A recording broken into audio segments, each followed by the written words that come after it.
Hello, hello. It's me. Hello.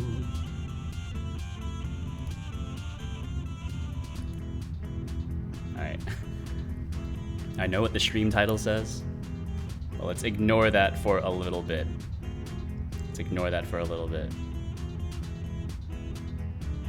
It is definitely accurate, but hold on. I'm in the middle of something. Don't bother me, Mom.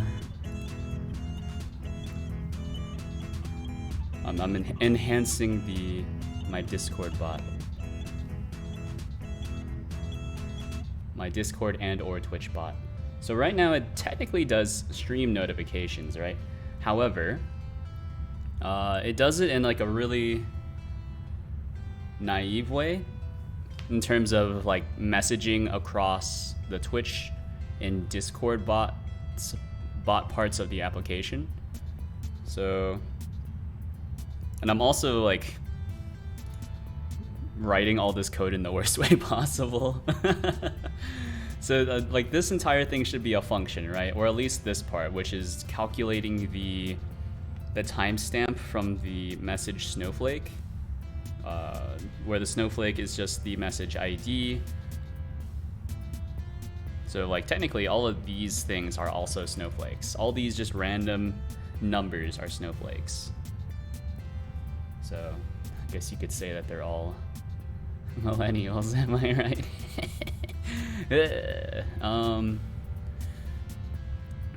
Let's see, how do you compare Unix time? But what I'm trying to do is, one, the Twitch bot runs on a timer, right? It pulls, whether or not the stream is live based on a 60-second timer, and then the stream needs to be offline for at least 1 hour before it can even, or yeah, 60, yeah, it needs to be, yeah, because it can only, yeah. So we set it switchable to false, then we run this on a go routine, which means it runs asynchronously.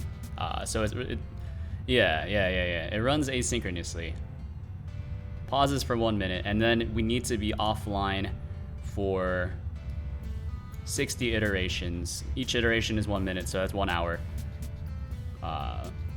Before we can even check to see if we're live or not. However,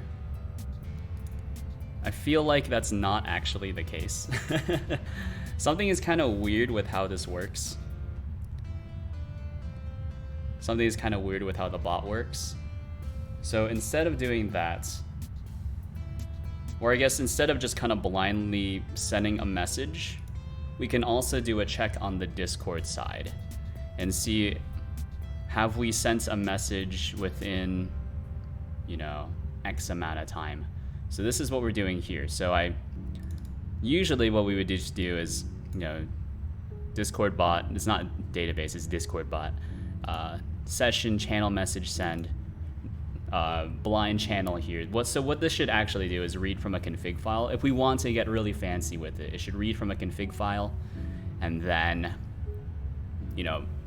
kind of dynamically find the channel names. That would be the best implementation, but we're not going to do that. Instead, we've just hard-coded it for now. I think I would like to configurize this. Is that a word? I would like to configurize this. So if we go to Discord, do I have anything? Oh, I have MangaDex open. All right, just close that. I've been outed as a huge weeb. But yeah, so we have bot controller here and then some bot data. And actually what we can do is also just delete all these messages as well. There's no reason. Say goodbye to all the bot data, because we don't actually do this. But here's the idea, is that we'll have like a config channel somewhere that's only visible to me, right?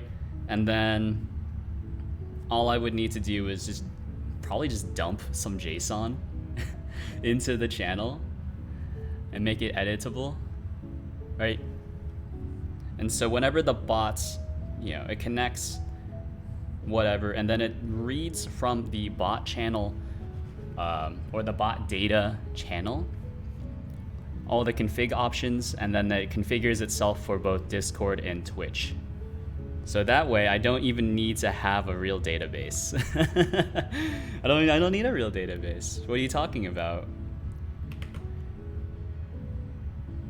And I'm pretty sure like the message length that you can send inside of or the message length is more or less like just maximum string size length. So it's pretty big. It's pretty big. So let me see. So we have the timestamp anyways. That's in future plans. Maybe not today. Maybe it will be today, since today, you know, as before, do need to be on time or stop the stream on time. I do have to go back to work after this. Hooray! Burnout culture. Gotta love work. Mostly because I'm in over my head. The current job, to just kind of randomly talked my way into it. So hooray. Timestamp. Date, time, dates. All right, hold on. Time, date. Actually, time. What's now? If, hold on. Yeah, time instant t. Ooh. Time instant t is after you. If now, okay, so we can do if now. Wait. No, hold on. Hold on. If timestamp is, wait, no, we need to get, so this is the timestamp of the last Discord bot stream, or I guess the Discord bot stream notification, right? So given that, I need to get the time in between this time and now time. So what is now time? Now time. Just, I'm not going to be using this variable. I'm just typing it out for my own benefit. So now time is time now, right? So given these two, I need to see how do I find the difference between two timestamps? Is it like timestamp, timestamp, timestamp,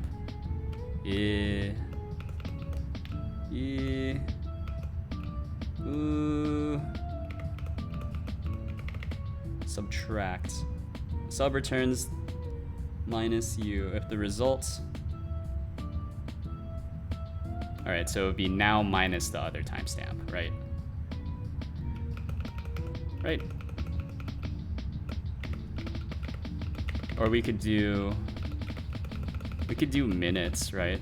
I can just get the minute for both of them and then just calculate it. No, this is the minute offset within the hour. I don't want that. How do I get the, I don't even know what I'm looking for. Like, I know it's going to be after. Like, that's no question. I suppose it'd be subtract. And then when I need to get the, I mean, that's hard. Difference in time, I guess. So Golang get difference between two times. Yes. Difference between two time objects. Is this a time object? It is. All right, so this is what I'm looking at. Someone in India is looking for an answer to this question.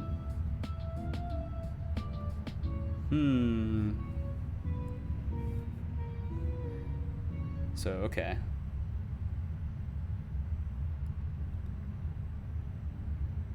T1 add.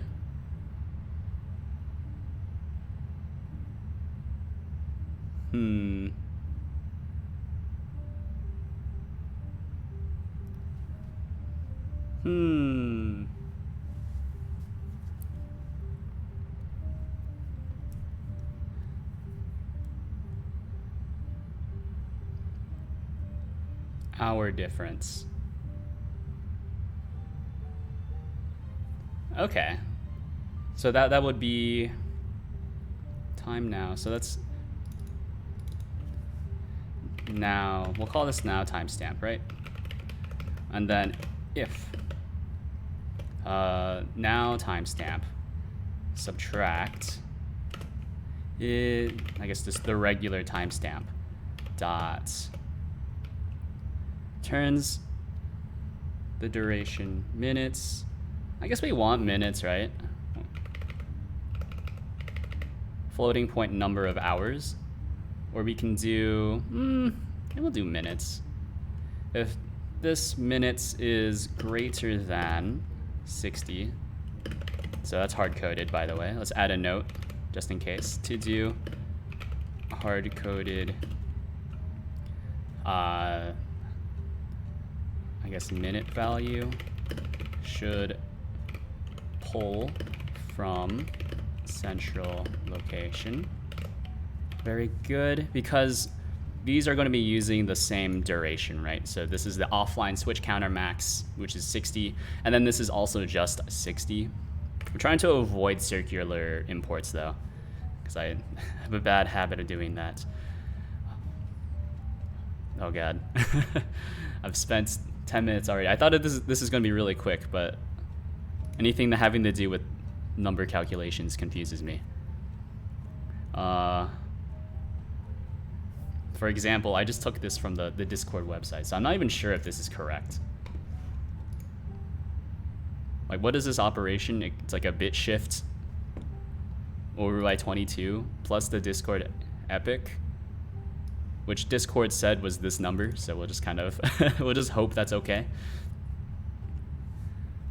And then we convert it to Unix time, this is what Stack Overflow told me. I think this makes sense. I don't know why you would ever want to specify the nanoseconds, but I have no idea. So if, actually it should be, if it's less than 60, then we'll do return.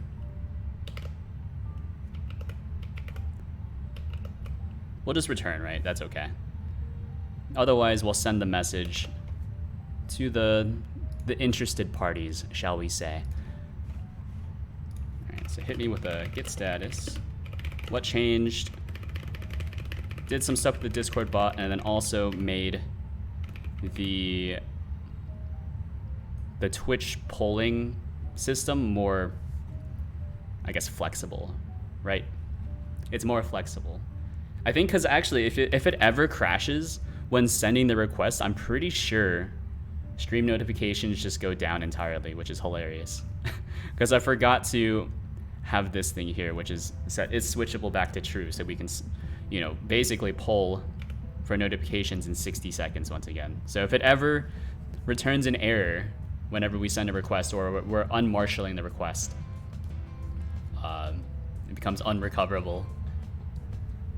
So good job, me. Good job.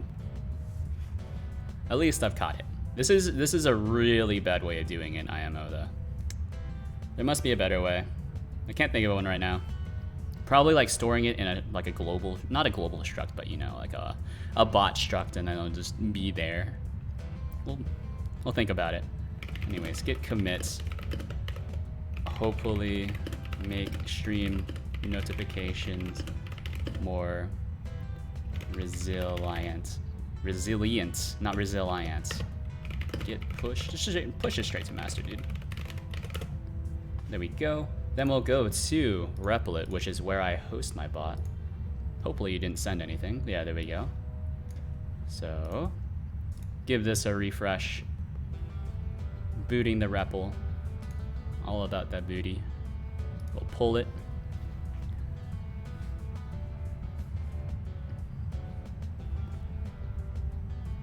Yeah, there we go. And then let's just make sure that everything is okay.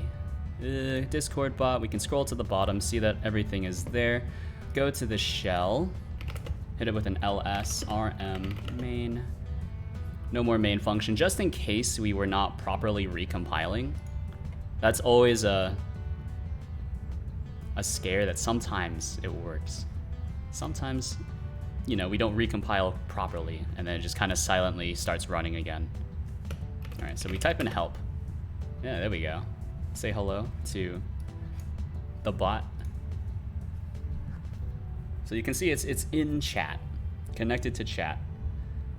Bot is running. So then hopefully we should get stream notifications in about 1 minute, and we'll see what happens after that. We'll see what happens after that. If it's okay, then I can move on to something else. Or I can move on, not to something else, but, you know, to actual game development in the short amount of time that we have. I imagine it will probably work, though. But my imagination has proven itself to be a bit too positive, shall we say. A bit too positive, at least in my experience. You know, you're a programmer. Just think happy thoughts. Hope everything works out. It might not work. It might not work. Everything should still be there, though, right? Oh, that's not it. Hit it with one of these Discord. It just drops a big link into chat. Please push stream notifications, though. I beg of you. FP bots. It was at 2:14, which is absolutely not the local time for me. But it's only been about 1 minute, so that's okay. That's okay. I'm waiting, though. Sometimes it takes a little longer. Sometimes it takes a little longer. And then I'm also just monitoring this part, right? Just in case there's any errors, I'm keeping it open. But on to the actual game dev stuff. So GitHub game off. Hooray. We're doing this in C#. Here's the entire plan. All right, get out of here. Please, it might not be working. It might not be working. Although stream notifications, I don't know. I don't know. Maybe it's struggling even to ping, or not even ping, but pull for stuff. What happens if I do bot playground? We can hit it with the admin command. What is the admin command? Ooh, commands. Hold on, we can look it up. This one's pretty easy. It's just a big list of things. It's really gross, like implementing slash commands. Pretty tough, pretty tough. So we need at least one. Ping Twitch. So ping Twitch, just in case the Discord bot is kind of broken. No, there it is. There's the Discord ping. Able to just speak in Twitch chat just like that. Yeah, I'll have to look into that. I'll have to look into it. In theory, this should have worked. In theory. Or did I change something I shouldn't have? It's hard. We'll wait on it. For sure. For sure. I wonder if it's the Discord bot thing. The logic here. So if the now timestamp minus the... Right, this is the correct logic, is that we should be doing now timestamp minus the, I guess, the last message timestamp. And we want the minutes, floating point number of minutes. And then if it's less than 60, that means that it's been less than 60 minutes. Therefore, we should just return. Otherwise, we want to send a message. Right? I don't know. In theory, that should have been more resilient, but I have no idea. And it is warm today. What's the forecast?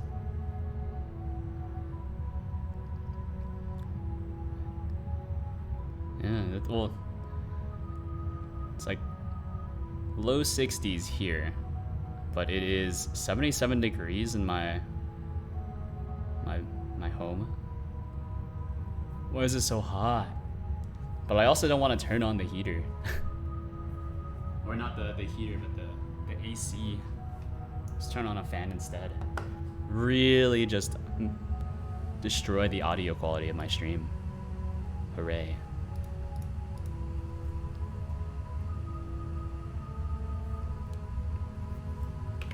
Anyways, getting back to this. We'll check Discord later and then maybe, hopefully, it should be okay.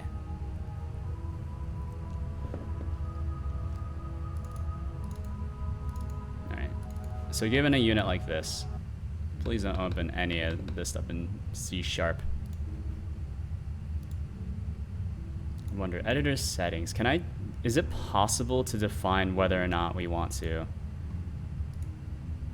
Oh, okay.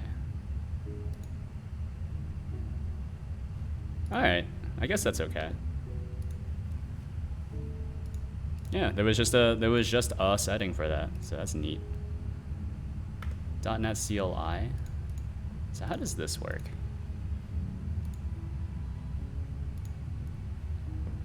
Ooh, that was weird. Don't do that. that was strange. Okay. Okay. Well, I think this is good because it's no longer at least opening the C# script inside of the Godot editor. Okay, I should have had that option turned on like way long ago. That's okay. This is where we're at, by the way, in terms of everything here. So we have this, you know what? Right before I get to doing the battle stuff,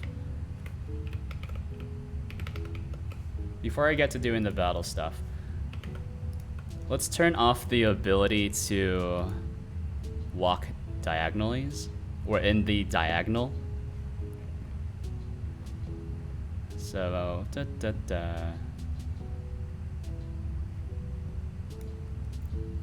if we take out that ability,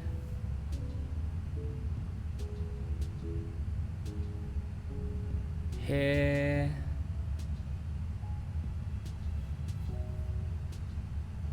If we take out that ability, then I think we can do this. And by this, I mean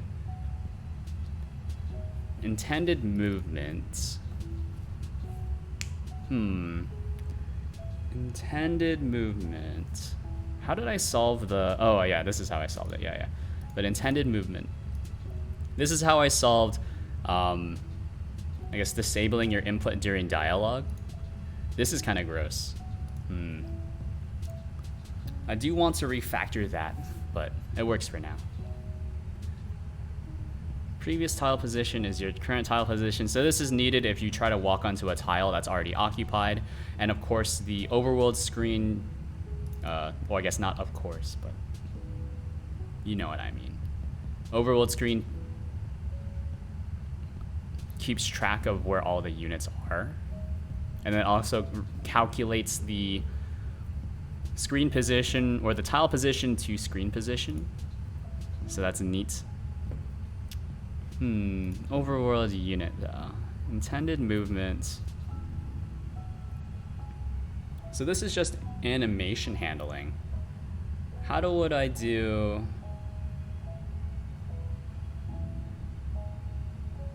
How would I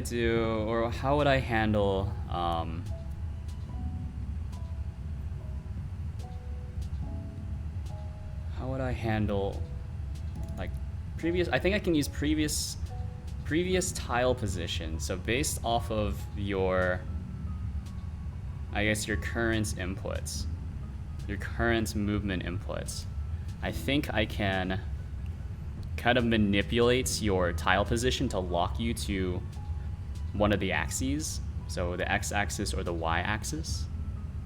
There must be a better way of doing that. I suppose we can do, we can do another if-else check. It's really gross.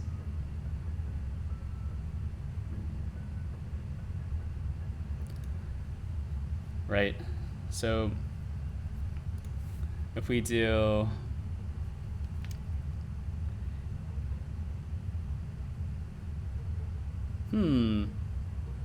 yeah, like we can short circuit here, right? So if input directions, or no, if intended movement dot x,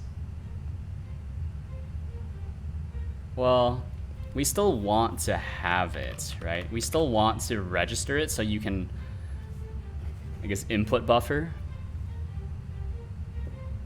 some movements. But then based off of this calculation here, your current facing direction,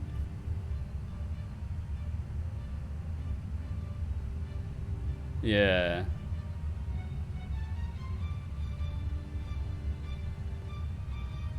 Yeah. And then also if we change this around, so hold on, check this out. Boom, comment out, bring it back. Get rid of the outer if statements. Is this correct? That doesn't look right. Hold on. This part. Yeah. Look at that. So I haven't changed anything yet, so ignore this for the most part. But now we should be able to, previously, if you walked into somebody, you wouldn't be able to turn around like this. You would need to like walk away and then walk back into them, but now, look at that. Yeah, it's very Pokemon-esque. So if you have any input direction specified, then you'll just kind of walk into the wall. You can still walk in a diagonal direction, which is a bit weird, but that's okay. Yeah. Let's see, let's do this. We can cancel out your initial tile position or your current tile position, right? By doing tile position dot x is equal to previous tile position x, something like that. Can't I do this? Hey, what is this? Because it's not a variable. Hey, what do you mean? Oh my god.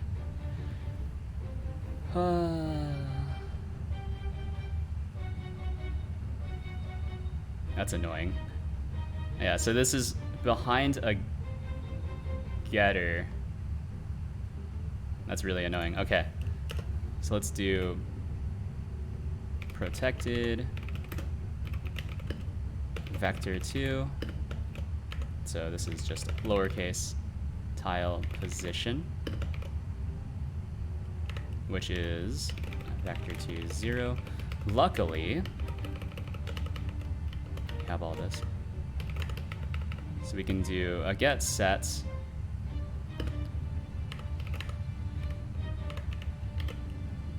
so it'll be lowercase tile position is equal to value. So that's how you do setters, and then the getter will just be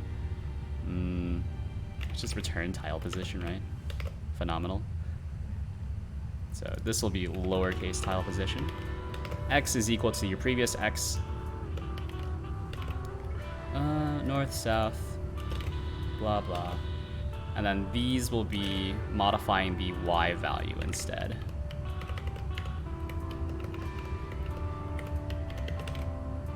Hold on. Yeah, so that should work, I think. That should work. Check Discord really quickly to see if my bot has pinged anything. I don't think my bot's online, actually. I think my bot died. Hold on. Ooh. That's pretty weird, actually. Look at that. If you switch positions when you're in between, you'll kind of like wiggle out. Ooh, what the heck? It's pretty weird.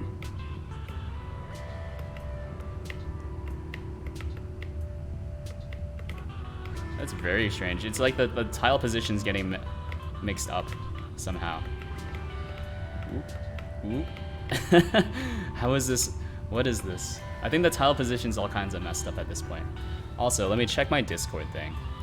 I think my bot crashed. So that's really cool. Yeah, the bot crashed. What happened? Just nope. No longer into it. Actually, it's because I forgot to have it run persistently. Alright, so let's run it again. Always on.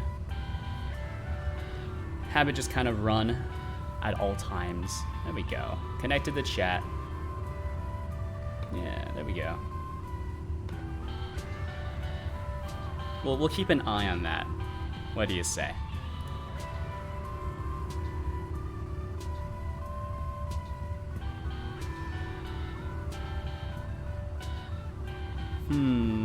Has new input. Where is has new input used?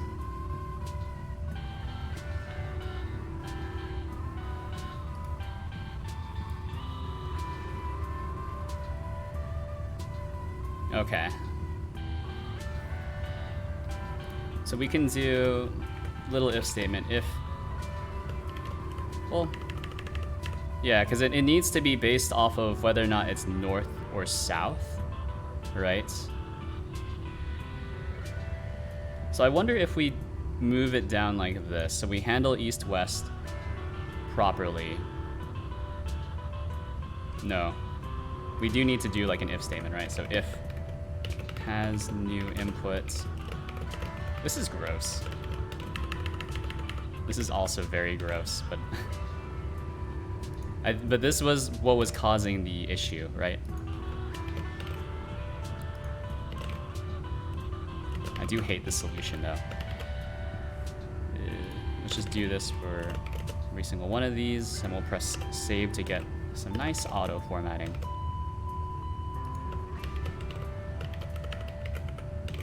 There we go. Hit it with a cut and paste.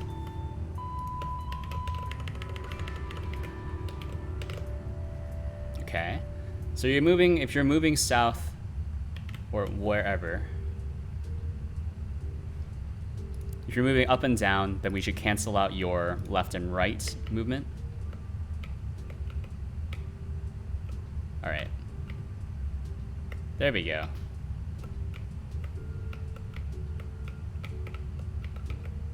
Look at that. How nice.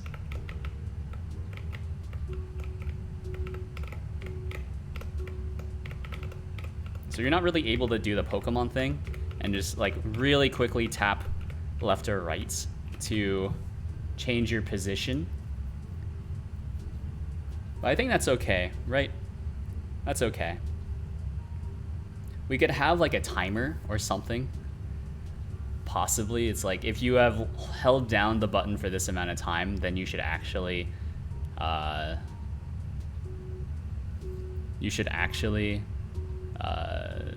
start adding movement to it, or you should actually add movement to it, right? We could. We're not going to though.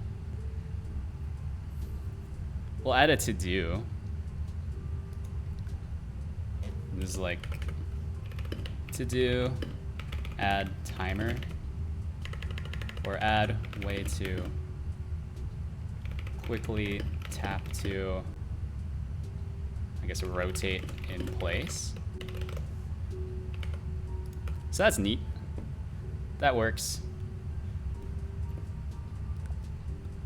Now here's the question. How do I want the battle stuff to work? Because that's the entire point of today's stream. I thought I was going to try to have this working. Let's create a new theme for specifically the battle overlay, or the battle screen, shall we say. But battle, the reason why I split these up into two folders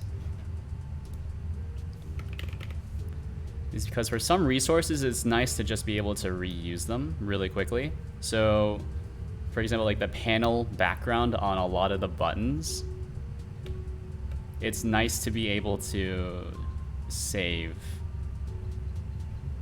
It's nice to be able to save the inputs, or save the panel so you can reuse them for other things. Let me see. Text. Do I have any other text? By the way, what is the Kenny NL? This Kenny NL assets. Let's see. So by the way, is Kenny like Japanese, or is he just kind of a weeb? Because he lives in the Nordic region. I'm not sure if that's actually the correct term for it.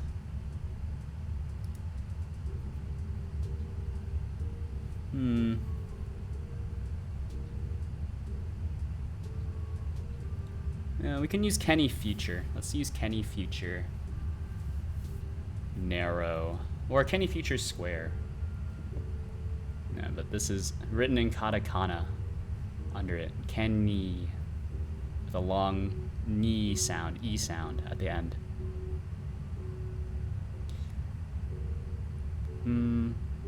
Yeah.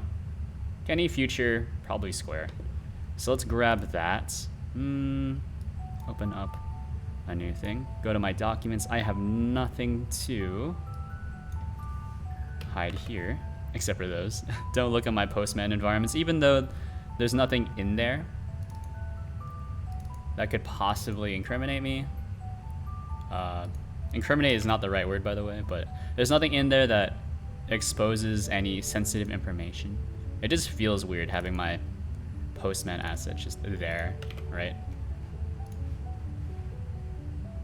Alright, so fonts. Where's my theme? Oh, did I not? Oh, I didn't save it. Theme. Default fonts. New dynamic fonts.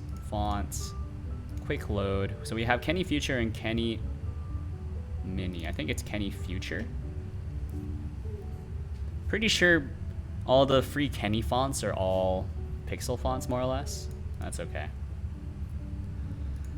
Settings 16, that's okay. We can have an outline. Make it a black outline. Black outline's always good. Make it 2 pixels wide. No bitmaps, no filtering. No extra spacing either. Let's save this as assets, themes. This is the battle. What did I call the overworld one? Overworld theme. This is the battle theme. Dot theme. Battle theme dot theme. Yeah. That feels alright. GUI layer. Where am I? What did I do? Quick load. So this is the battle theme. We'll use the default for now. I don't really know what I want this to look like, but we're just kind of slowly building it out, right? We're slowly building it out. So battle screen. How are we gonna do this? How are we gonna do this?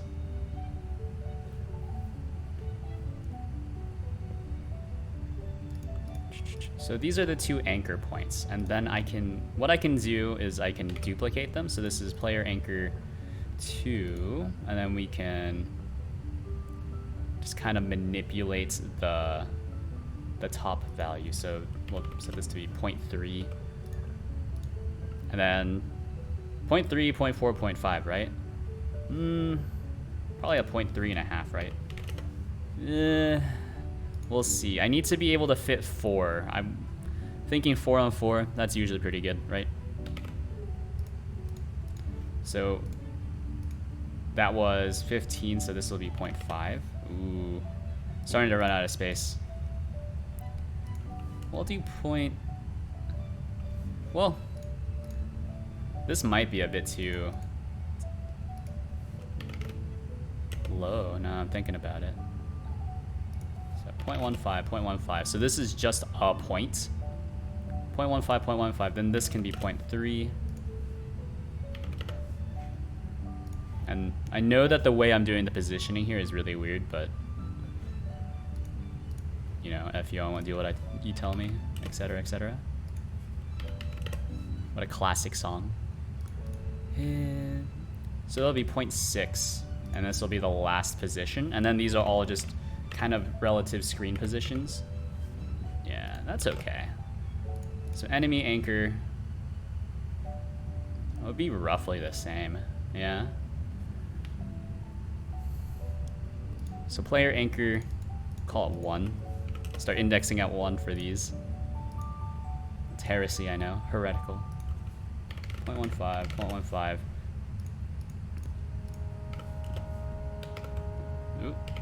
Duplicate that. This is 0.3. Right, because we're just counting up by 0.15 every single time. This one is 0.45. And then this one is 0.6. So hopefully that's enough space. Right. Yeah. Might have to adjust for, I guess, the fact that oh, I don't know. So this is the battle unit, and then the battle unit will have a UI attached to it anyways. Right? So the UI for that I'm kind of envisioning for this, it will be just kind of hanging off of it. So we'll have a panel a panel container that we just kind of manually move around. So kind of like this far out, and then the rect position is kind of manipulated manually like that, right? So it'll be -200, -200 to move it up. Size, I don't know, man. Should the size be maybe 400 across? So it's just a big square. Maybe 200's a bit too high. Maybe 100. Oop. -100. And then, yeah, so it's 400, or it's 200 up and down like that. And of course, we'll want to put the sprite above it. I don't know how I feel about that. So if we... The idea is that we'll have a battle screen, and then these are all the anchor points. These are all the anchor points. And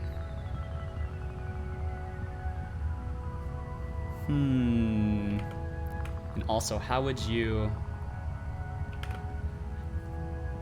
Yeah, we can do something like this. That's a no 2D. We don't actually want a no 2D. I just need some way to group them without have everything being super hard coded, right? At least in the C# code. So here's what we're doing. These are the player anchors, and then we'll have the enemy anchors. Right. So just grab all the player anchors and drag them into here. Their position should be the same, because nodes by themselves do not have a position. They're really just for organization. And then in C# we'll do player anchors,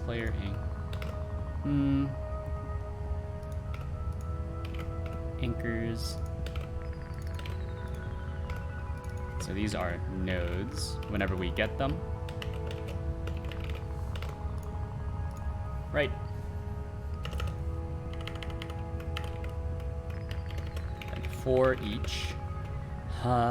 So it's, I think they're actually just a control, right? Yeah, it's just a control that has a point that's automatically positioned for you using Godot's UI system. Godot's UI system, pretty sick, by the way. The more I use it, the more I like it. Anchor in player anchors. Player anchors get children, by the way. Get children. One of these check Discord to see if my bot has pinged anything yet. It has not. You have failed me, bot. We'll need to think about it. We'll probably need to do a lot more testing.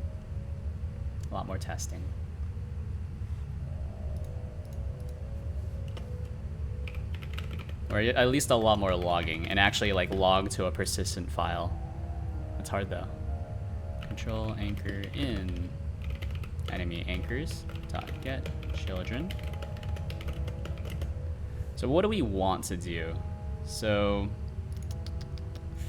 this is probably going to be using system collections generic. We'll create a list that holds the, it's a list of vector2s, right? So private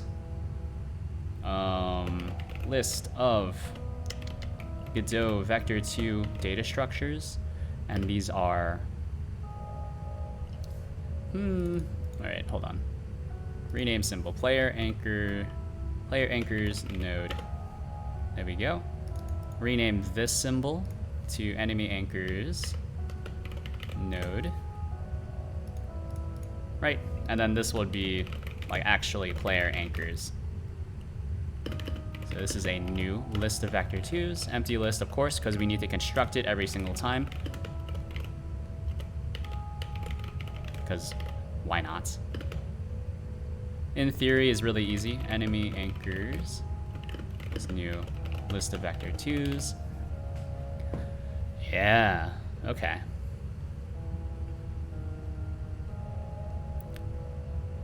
Yeah, okay. So then player anchors dot add. So I want the, it's the anchor. What do I have? So I have the rect size, right? Rect global position, question mark. Nodes global position. I think it's the rect global position, yeah. And then nodes in Godot are also guaranteed to be ordered. So that should be okay as well. So now, you know, we'll have the player anchors is a list of vector2s that's ordered from top to bottom. Yeah. And then the same thing will be for enemy anchors. I could just do some math to only have one list, right? That sounds like a pain. That sounds like a pain. This is much easier. Just maintaining a big list of anchors, anchor points.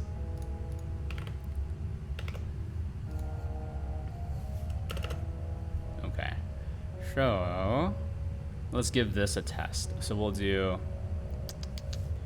we should have private read only. Battle units is one of these. So using entities units battle, import this, and then we will load in the text scene for battle unit as well. So battle unit, give that a thing. This is battle unit scene is equal to GD. Oh, hold on. This is a packed scene. Packed scene is equal to GD load packed scene. Slap this into here, right?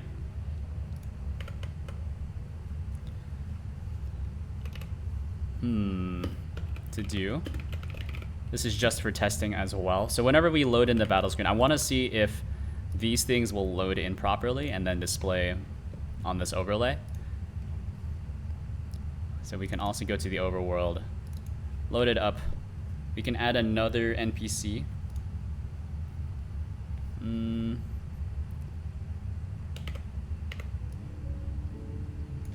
you might be thinking, aren't these things kind of set on a tile map? and you would be absolutely correct. But I have a bit of code that kind of wiggles all the units onto the respective tile positions properly. So it's not weird, I swear. It's not weird. It, in theory, all works. No problems. So is fightable. Dialogue. Fight me.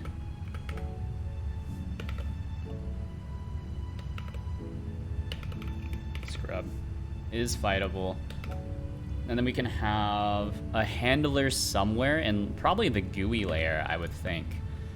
So the GUI layer, your current dialogue counts as less than 1. Hide dialogue. And then we can also do, we need to check to see if a fight should occur after the dialogue has happened. It might be better to actually use my dialogue system to handle all of this, but we won't. Yeah, so we'll do all of this. We need to remember to null out the current dialogue unit as well. So current dialogue unit.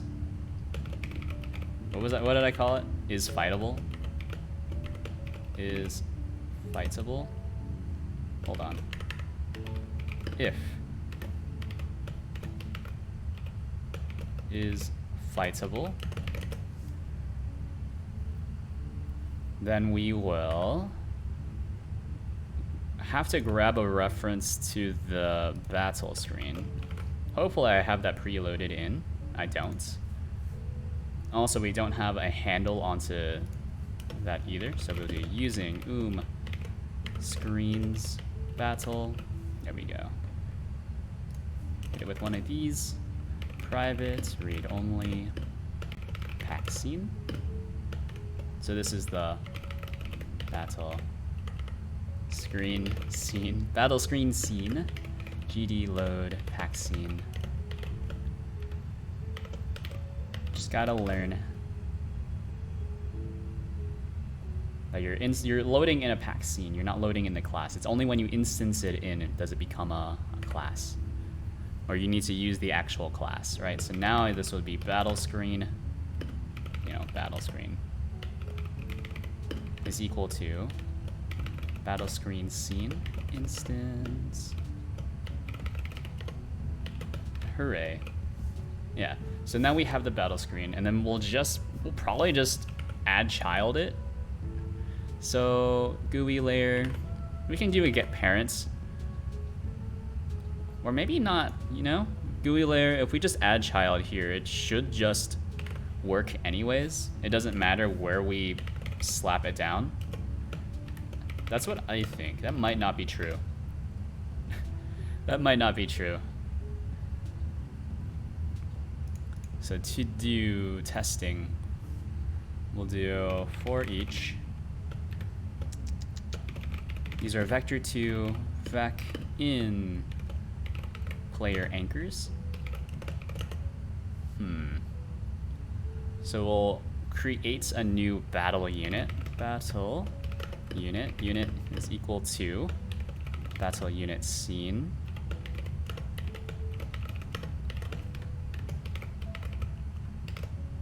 I always forget how verbose this needs to be. I've been writing a lot of Python at work. Oh. I also found out recently that, if you haven't been paying attention to my personal life, which I don't blame you, my personal life is kind of, is a little dull, if we're being nice about it. Mostly just completely consumed by my work, though, which is not necessarily a bad thing, right? Being into work could be a lot worse. Could be more into drinking or drugs or whatever, but being into work, not the worst vice to have, for sure. Nice little worker ants. Let's add child unit. But anyways, found out recently that a lot of the current like the current work that I've been doing has only really been figured out in the past like month, which is crazy. That's absolutely wild. I don't even know what they're doing. It's like, how did you even function before this? Like, what you have right now, Bear, like there's like no plan. People just kind of do stuff, and it's like, yeah, well, you know, it do be like that sometimes. We just kind of figure it out.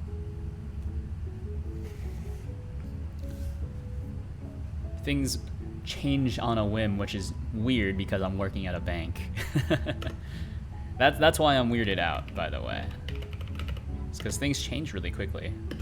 And it doesn't feel like that's correct. But maybe I should stop being a baby about it, forehead. Alright. So there we go. If we load in all the stuff here, it should all open up. In Godot, you can see here that we have positioned the unit properly. It's aligned to the tile. How nice.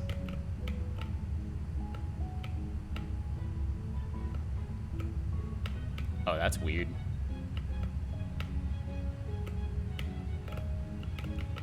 At least it all resolves correctly, but it's a bit bizarre. So you can, so okay, so that's what's happening. This feels a lot better to use, except in this one weird instance. So if you go left, then you know, touch right,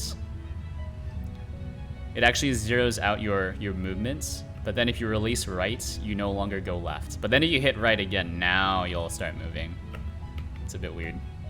Anyways, we can talk to these people. This person is not tagged as fightable, so hello, this is a test. Then it just kind of yeets itself. This one, you know, fight me, scrub. Whoop. Whoop. There's an error. Object reference not set to an instance of an object. Hey, what do you mean? What do you mean? Object reference is not set to an instance of an object? Hey. What? Owner null. Yeah. Battle unit scene. So everything is there. There's the native instance. Did it not preload itself? It should have.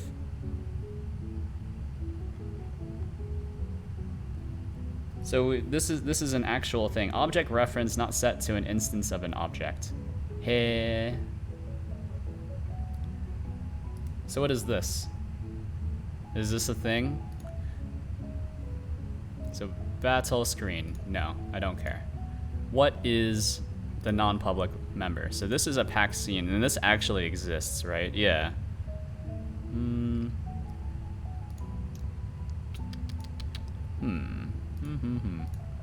Battle screen.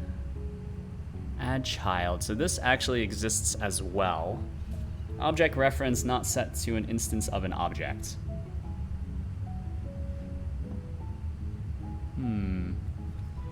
Object reference not set to an instance of an object. Let's keep saying it out loud and hopefully I'll figure it out.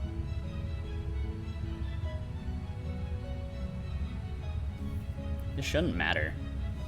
That's what I'm thinking, is that it shouldn't matter whether or not it is actually set to an instance of an object or not.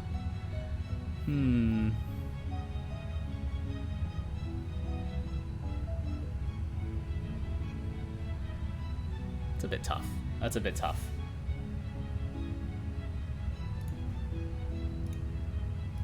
So why is this not correct? So this is the right path. And then I've been using this pattern as well. So we load the pack scene. Pack scene exists. It's a field.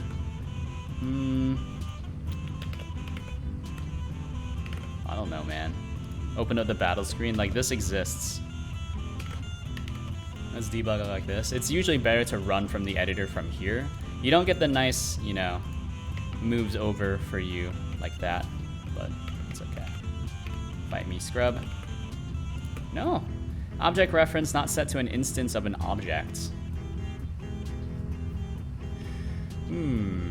Object reference not set to an instance of an object. Is this instance? How can I tell if this is instance or not? This is a canvas layer, so it is a node that I should be able to manipulate, I guess. Ooh. Oh, geez. The debugger's freaking out. So this battle screen that we're currently manipulating, it's on layer 1. We don't really care about all of this. Battle screen. Instance. Did I miss like an instance option somewhere? Is there something I should be doing here? Edit state. Yeah, we don't want to edit it. The instanced scene. Yeah. It's of this type. Battle screen. Battle screen. Yep, that's what I called it. It's a canvas layer.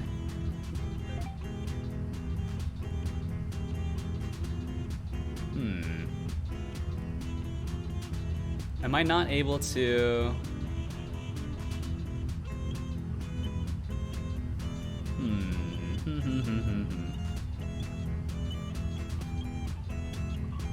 What if I do...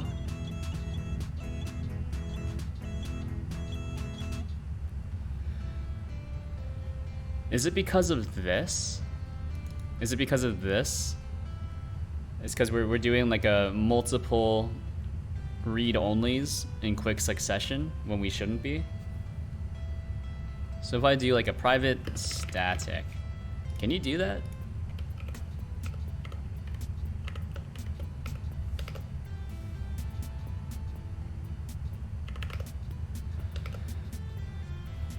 That's probably okay.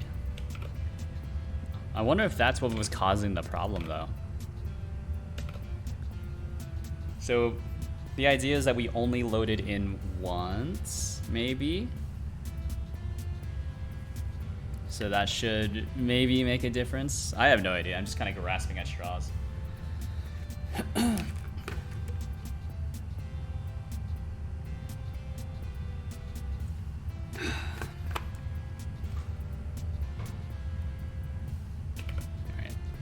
Load me. Alright. Nope. Nope, nope, nope. So that wasn't it. But we can also change this for no reason. So if we didn't load it in, then this would be a null pointer, right? We didn't load it in, it would be a null pointer. So that's okay, that's fine. Boom, boom. Yeah. Not set to an instance of an object. Do I need to wait?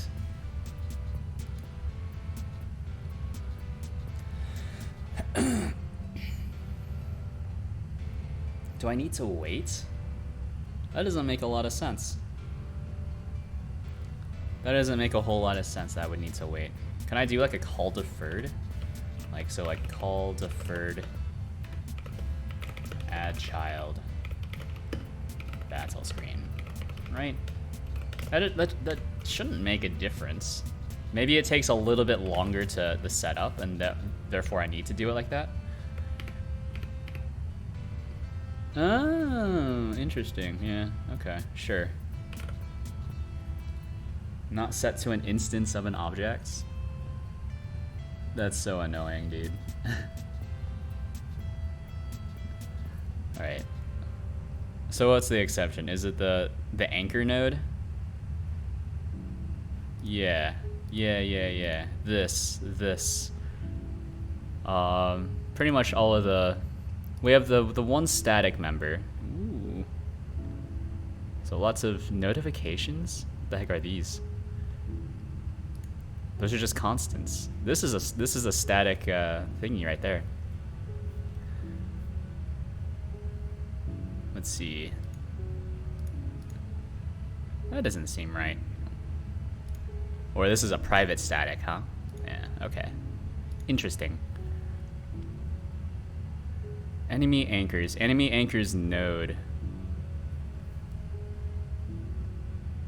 Player anchors node? What did I call this? Player anchors? Get node. Player anchors? Yeah, that should be correct. Am I crazy? Oh, it needs to be this specific path. All right, my bad. GUI layer. There we go. Let's do a call deferred. Let everything just kind of propagate. Now we're back. Takes a little bit. All right, another exception. Specified cast is not valid. That's fair. All right. Been making a rapid amount of change. All right, send me one more time. I think this is good. Probably. No guarantees. Nope. Another exception. Object reference is not set to an instance of an object. Hey. What do you mean? Were the children not instanced properly? So local. That's the exception. I don't care. Non-public member. So we have. Enemy anchors node. Enemy anchors node is. Oh. That's so weird that it just returns null. It doesn't throw an error at this point. Yeah, that is weird. How strange. So invalid cast exception, but it'll also just return null if nothing is found. Weird, dude. Alright, so boom, boom. Oh geez, they're so big. That's too big. It might be worth it to do like an inner viewport inside of here. Maybe. Suppose I should look at how this looks first. So, boom, boom. You can control A, battle unit. How big is this? It's too big. Okay. Leave me there for now. We can start adjusting this. So the position should be like -50. And we'll set this to like 100. Yeah, because that's enough to squeeze in like the character portrait, which will be on the left here, and then we'll have the just random stats like that. So I'm thinking the sprites, we can just move it over like this as well. -150, I suppose. So this is the placeholder. This is what it's gonna kind of look like, maybe.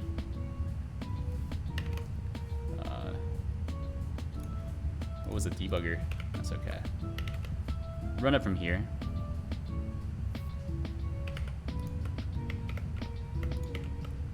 So let's bum bum bum. It's still way too big. Wonder what's wrong with the positioning, right? That should be okay, shouldn't it? Or wait a minute. Oh, it's because it's being displayed inside of the viewport container. So I need to get the initial game screen. I need to get the game screen.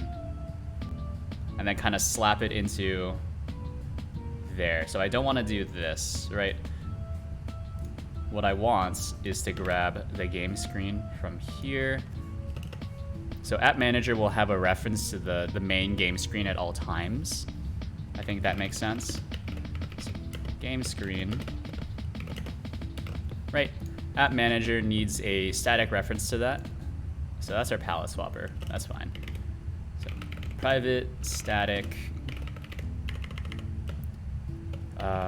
game screen. Hold on. Where is it? Using screens. I think that's it. Yeah. Game screen. So this is a static game screen. Public static game screen. That's not how you're supposed to name things, by the way. So I know that in C# you're supposed to. That's one of the naming conventions, is to prepend a lowercase s to it if it's a static variable. So there's game screen, gets. well, I think at that point, might as well do that. Just have getter and setter. Yeah. So then everything has a reference to that, or is able to access it, I should say. Then app manager, static app manager, game screen. So the static reference to the app manager, or actually no, because we're not calling functions, I just need to access game screen is equal to this. Yeah, there we go. Then we'll do app manager s game screen, one of these, right? So then hopefully the scaling should be correct after that, probably. So we'll go talk to you, fight me, scrub. It's probably there. Yeah, so there's the battle screen. Don't really know what's going on. Oh, okay, so it was just under it for whatever reason. Hold on. What layer does this draw on? Or is it the palette swapper that's drawing improperly? Is that it? So the palette swapper should have a layer. Yeah, this is on layer 2. So this needs to be at least layer 2 as well. Okay, cool. Cool. So that's how that will look. They could possibly be made bigger, but that's okay. Possibly made bigger, also moved down a bit so to make room up here for the timer. I think that doesn't look too bad though. That doesn't look too bad. Yeah, so battle screen, bum. We'll set the layer to be at least 2, because we don't want it to be affected by the palette swapping either. Yeah.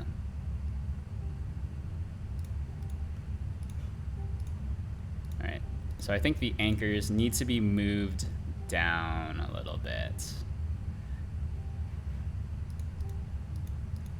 I wonder if I turn this into...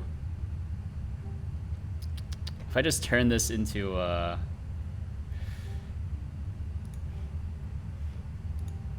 control node. Yeah, if I just turn this into a control node, then that makes my life a lot easier, right?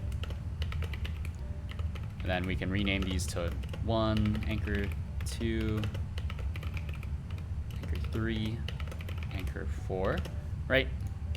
Like the name of it doesn't matter, but what I'm trying to get at is if I change this to a change type to just a control, then I can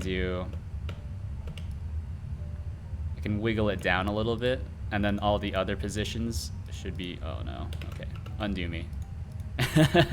That's not how that works. What happens if I move this? That's fine, right? So we can grab all of these.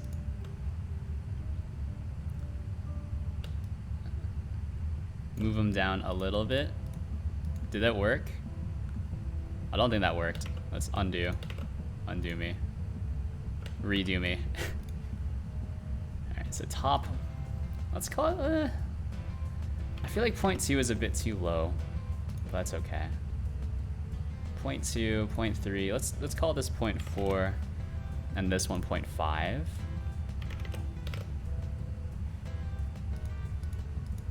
I think the positioning should be based off of the top left corner, but we can double check really quick.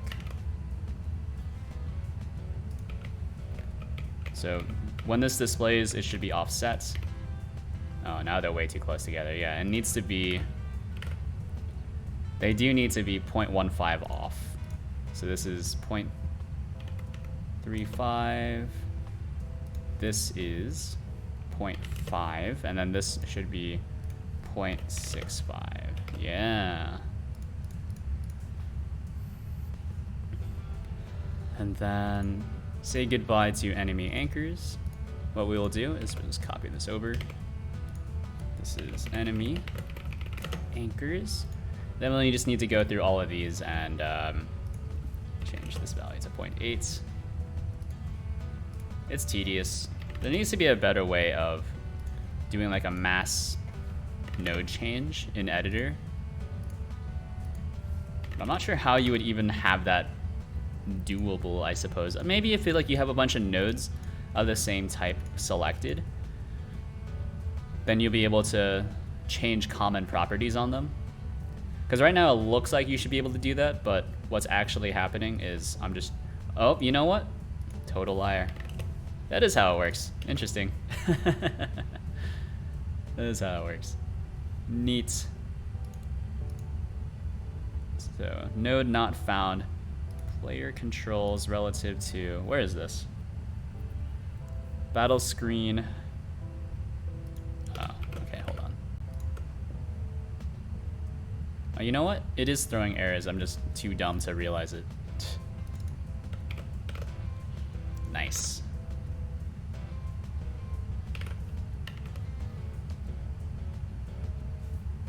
Right, so this is what we have. Looks real nice. Look at that. You can palette swap as well.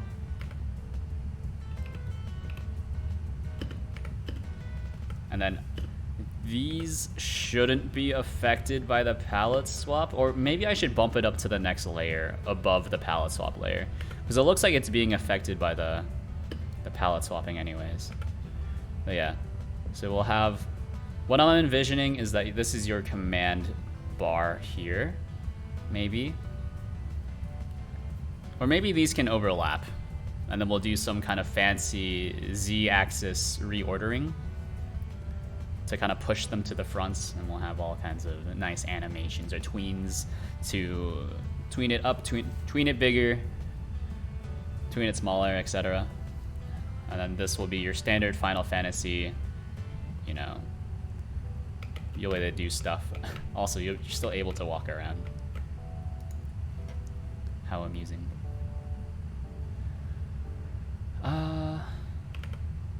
So this is a pretty easy fix. I think if we just bump the layer up, that should be fine.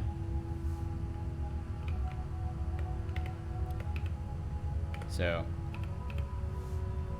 let's see.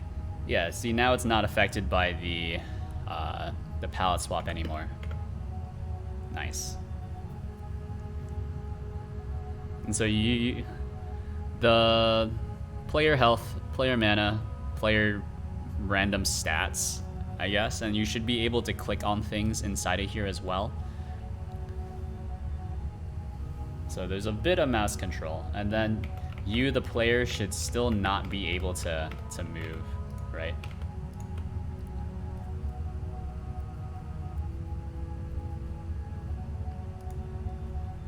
So stop dialogue. What does stop dialogue do? It just emits a thing, right? So we can pass along the unit just so that you're able to, I guess, use this event, right? So overworld, well, it's an NPC overworld unit, right? Yeah, that's kind of tough. That's kind of tough.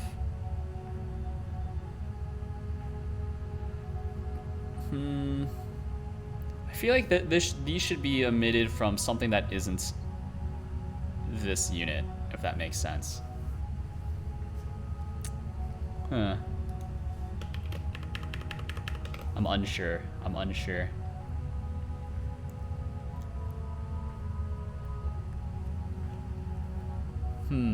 hello, Anwa. How are you doing today? This is what I'm working on. This is what we've done so far. One, did a little bit of work on my Discord bot. Completely broke it, by the way. Or the Discord/Twitch bot. Hope cannot complain. You could complain if you want. You could. I'm not stopping you. Yeah, look. I've decided to take out diagonal movement because it just felt weird. It was a little bit more complicated than I thought it would be, but here we are. Then here we have dialogue, and then it kind of just pushes you into the battle screen. Hooray. So now I need some way to, I guess, maintain a lack of player movement. But the cool part about this is that these elements are all positioned according to the Godot UI system, but they're not actually using the Godot UI. Like, the Godot UI isn't actually controlling these, but they're just positioned according to like UI anchors. So that means I guess resizing for free, more or less. I suppose I get resizing for free no matter what, but this feels a bit nicer, I think. Free will isn't an illusion. Don't test me. Get tested, son. Pop quiz. I suppose a quiz isn't a test, so apologies. Pop test. Try complaining a bit. I can complain for as long as I want. I can whinge for forever, right? There's a ton of things I could complain about. I choose not to, though. Whenever I start running out of topics, though, that's when I start. That's when the whinging really starts. You know. I kind of subscribe to the belief that things could always be, like, a lot worse, though. Kind of a depressing viewpoint, but also a very positive viewpoint. Things could always be a lot worse. In most circumstances. Like rock bottom, it's a long way to go until you really hit rock bottom. Is there a bottom? Yes, possibly, you know. Have I hit it before? Not really, no. I don't think I have.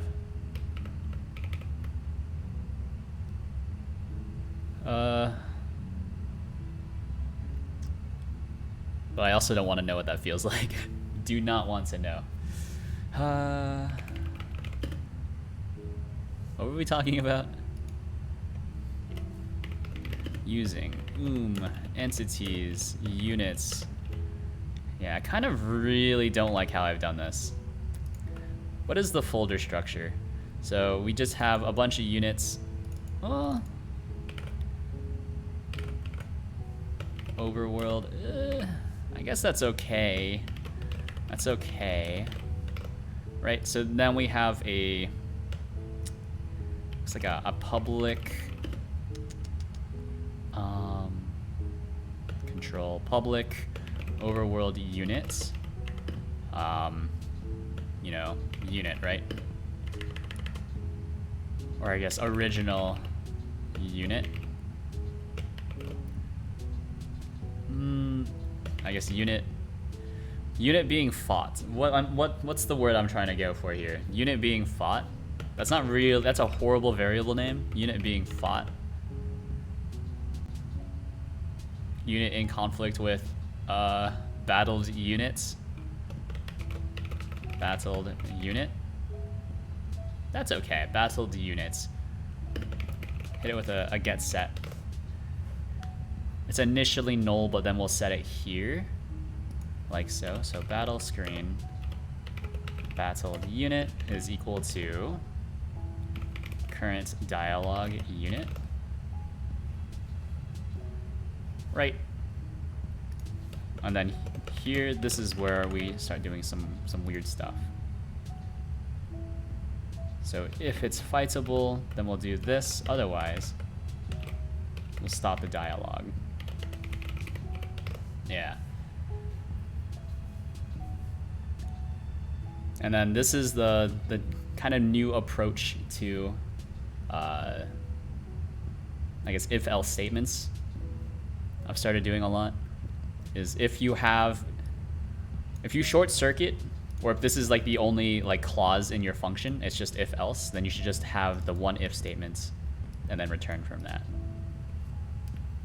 Because it cuts down on the visual clutter, as opposed to, you know, you now need to read if else. Now you just need to read if return.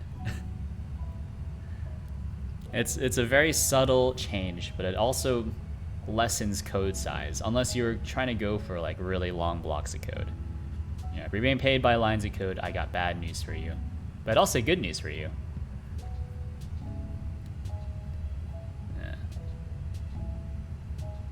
Yeah. Let's see. How does this end though? So this is just testing.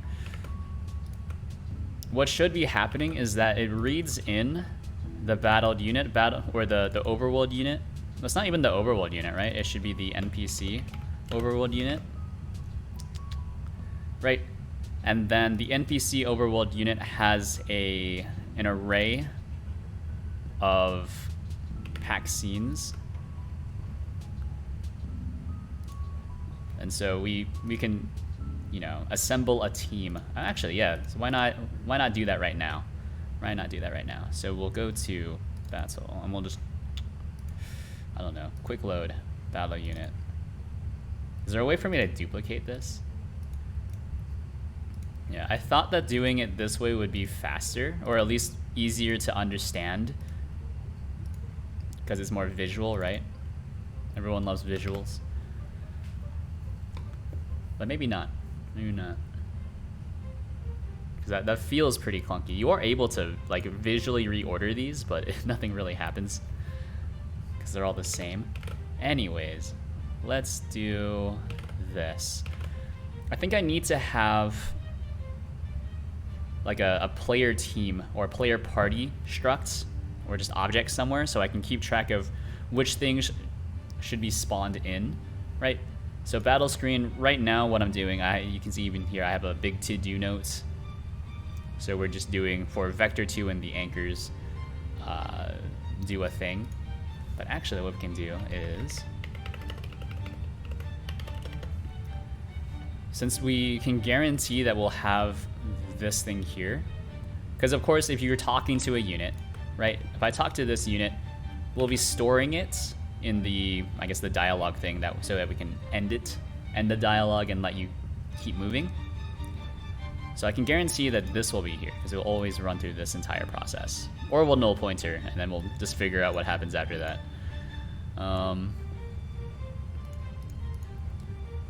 So we can do for each, I think it's battle unit, units in battled unit dot, what did I call it?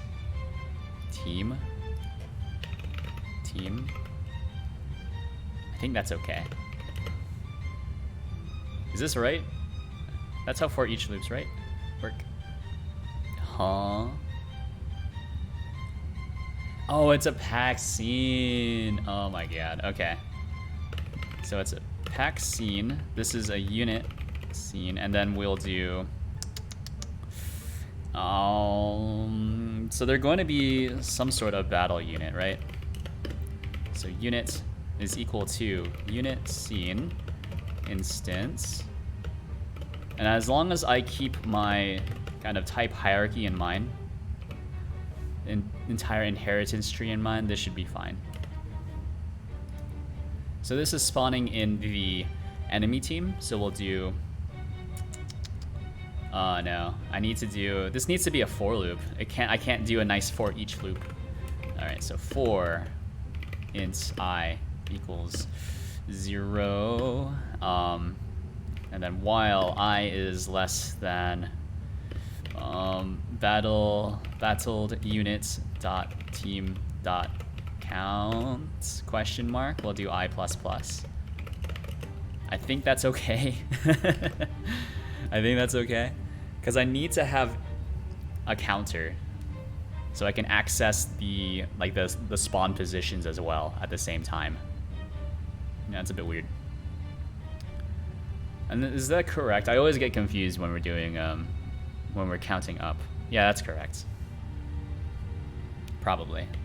So battle unit is equal to battled unit team, and then we'll access like that. Hey. Oh. Instance. Battle unit. Yeah, like that, right? And then we can access the enemy anchors by index as well. So enemy anchors, hold on. Right now we're just adding them straight to this thing here, which is probably fine, maybe. Maybe, I don't know. So unit, and then unit dot global position is equal to enemy anchors I. And so you should only ever have 4 units in your team, maybe?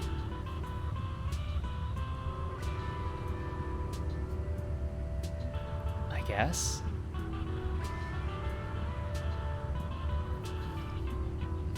Yeah, it's probably fine.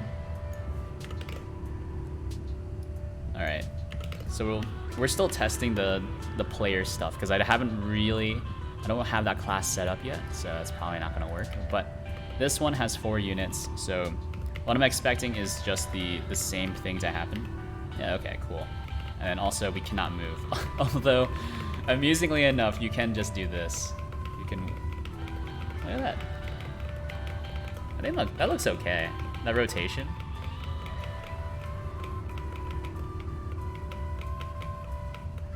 I guess going from looking north to east and west is kind of harsh, but this almost gives you the impression that it's pretty smooth. This looks smooth, I think. This is kind of jank, but we'll work on the haircut. We'll work on the haircut. I can probably take off a pixel on the edges here to make it feel more rounded, maybe. Anyways. Let's see, overworld screen. This is kind of a test screen as well, since this is not the plan for, I guess, doing entity positions. Although I'm not sure. I'm not sure. Alright, so the enemy only has a team of 3, then we should only see 3 things spawn in. Yeah, okay, cool. Nice.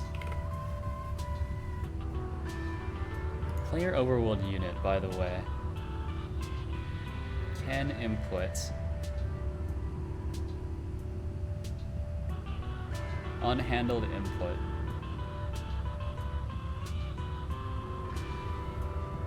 I wonder if I just do this. If I move this up here, we can just have 1 check really quickly.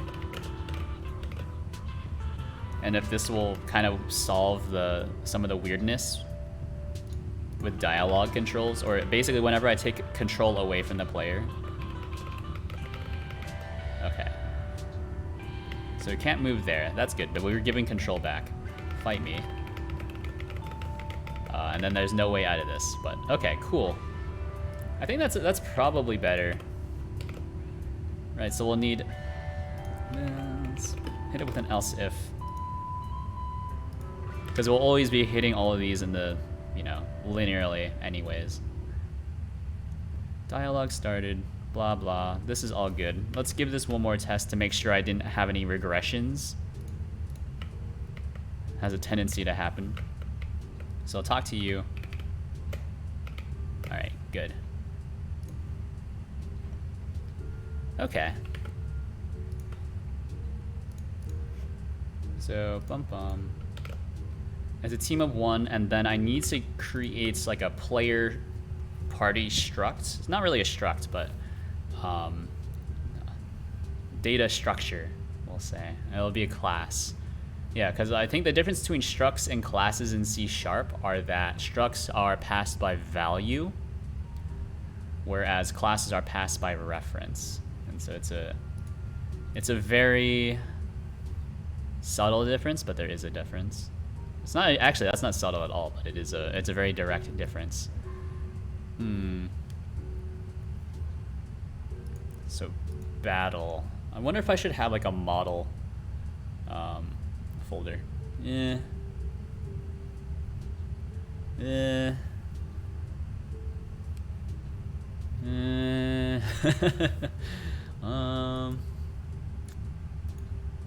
think maybe we'll create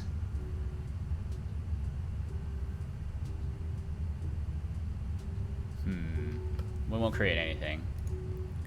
Let's save for now. Or let's push git add all, git commit, change how overworld movement works, add unit spawning to battle screen.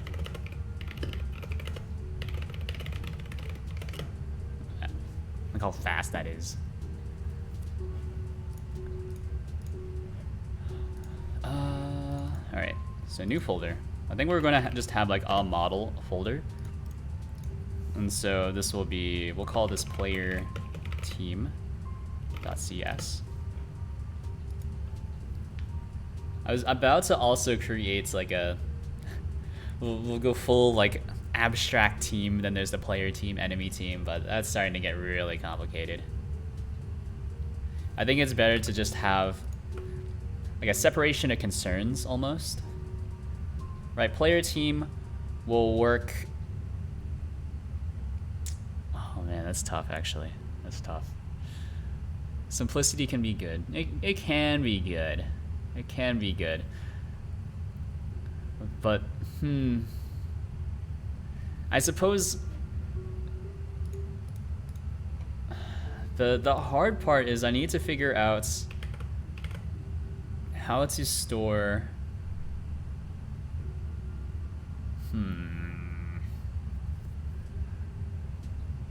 Or I'm thinking. I'm thinking. So on this battle screen, it spawns in just the battle units, so they'll be of this type. But then how do I store them in like the player data? Because I don't need to store anything on, you know, the player. It doesn't make any sense to do that. Because the player always needs to be accessible. Let me think. I think, I'm thinking. While we're thinking, we'll type out stuff really quickly. So this is just in the model, public class player team. So what I'm thinking is that this will be, we'll use, you know what we can do is that we can just assume, we'll just import, all of these, basically everything that's in this folder, because this isn't what they're actually all going to be looking like, but this will just be the default unit, and then we can change out the sprites, just make sure that all the sprites fit this kind of whatever. So you have probably like a horizontal portrait, maybe, and then unit stats on the right side, so you can kind of see the dividing line, the big green dividing line here. Yeah. And then whenever we leave the battle, or no, I'll create player units in the same folder, but then I'll need to store their stats separately. That's starting to get really complicated.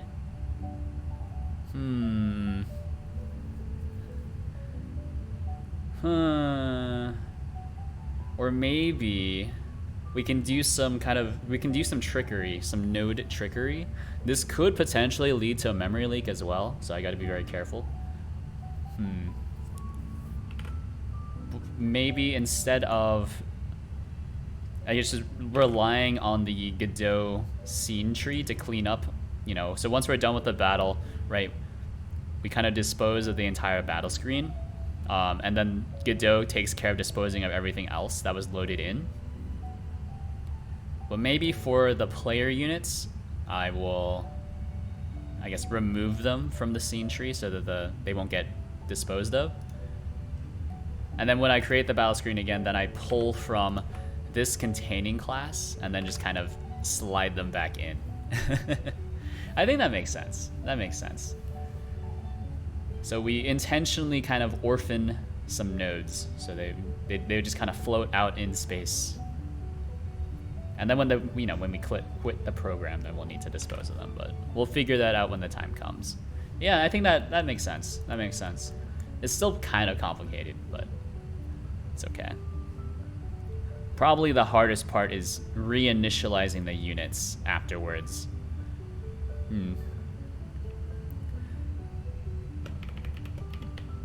Entities, units, battle. Right. So we will have 4 slots open, and that'll be the easiest way to do it, maybe. Or we can have like a private. Hold on. Using system collections generic. So this is a list of some sort of battle unit. So battle units is equal to a new list of battle units, empty, of course. Should be accessible by doing this. Battle units with pretty much we can only get this value. Should not be able to set it. I don't know. Yeah? Yeah, that makes sense, yeah. So with only a getter, no setter, then we'll do, where's the thing? App manager. Like, I don't think I'm using the pause mode anymore, so we can take this part out. So this is our game screen. So these are like variables associated with the actual game. I should start pushing these together. So these are all kind of global variables. They're just kind of for utility purposes. So we have like an RNG thing that I can access. Have a tick timer that doesn't really do anything, but that's okay. Can always subscribe to like ticks, so that what I'm probably gonna do is maybe have like use this for game timing, right? Might be neat. But that should run asynchronously. And then these are all game related stuff. And then palette swapper is just kind of there. Public, static. Need to import the model. So using boom model. What am I doing? This is player team. S player team. So we can get and set it. And then we'll do S player team is equal to new player team. Yeah, there we go. And then we'll also need to have just player data.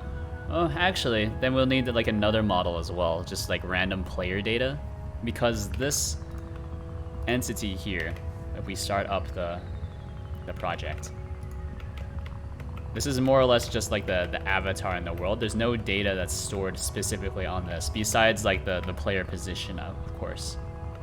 Yeah, okay. I'm trying to get away from like the 2D platformer mindset where you would want to store all your data on the unit itself. Right, I think RPGs it's a different way of organizing your data, and you need to find out which way makes the most sense. So this is just, we'll call this player data.cs, right? Using system, always good to import system. Namespace, boom, model. Public class player data. Yeah, so player data has a player team. Yeah. So private player team.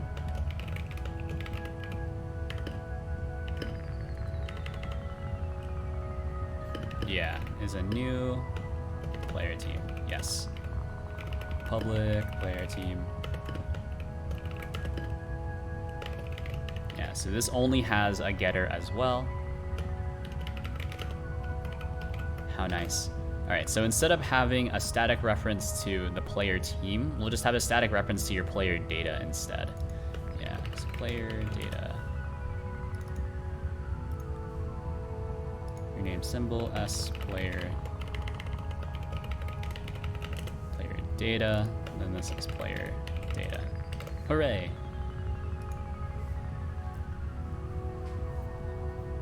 Yeah, okay. Where's player data? So this is our player data, and then we should have a few things that we could do if we want to build in facilities to load in data. So we could have like a public void load data, and then this will probably need to do some JSON stuff. I'll figure it out. Everyone loves JSON stuff. But for now, we'll do a throw. Not implemented exception. Hooray. What is this? Non-invocable. Oh, throw new, not implemented exception. I forgot. Don't call that yet. There we go. And then we'll have like a config stuff. I hope that this will still export fine to like a web game though. I would hate to have to re-implement all of this. I suppose if you're playing like a web game, you would need to store it as a cookie. It's like just a JSON thing. Yeah, it's okay. Maybe if you want to be able to save your data, you'll need to download the game. That's okay. Yeah, so your player data has a player team. Let's add a note. So to do, always generates a new don't load data for now, I guess. So we have load data, and then we'll also have just like a public void new data.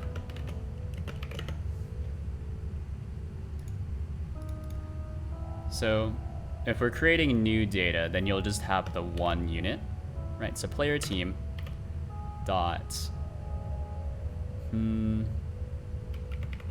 battle units. And the reason why I have these separated out is because I probably want to have other helper functions inside of here. But it does lead to, right now, it feels really bad to handle. But once I start adding functions, it'll be a lot better. So battle units dot add. Let's see.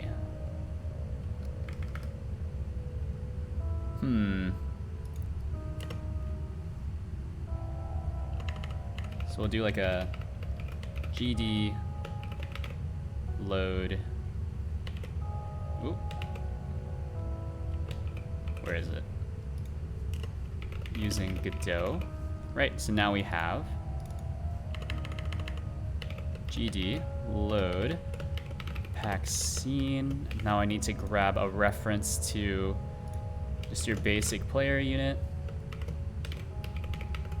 Then we'll instance it as a battle unit, right? Using entities, units, battle. Yeah. And then we'll figure out how exactly we want to do it after that. Yeah, so this is the battle units. So S player data. We'll just create new data. Yeah, like that. Now in the battle screen, all of that just so we can, I guess, stop making this assumption here for testing, right? So hooray. We load in the enemy team first for now, but now we'll do player team now. We'll do the player team. Actually, I think we can do both. No, we can't do them at the same time. We do need to separate them out. So for I is less than app manager s player data player team dot battle units. Oh geez. That's horrible. I hate that. That's okay. That is just bizarre. And then that's not even the worst. Look at that. So we access the app manager, we get the static player data, we get the player team, we get the battle units, and then we get the counts. Oof, that's rough. Let's create a temporary variable really quick. So var player team is equal to whatever we just did here. Or I guess player units, right? All of that. So now we have a reference to that. Ignore how long the accessor is. I'll think of a better solution one day. Maybe.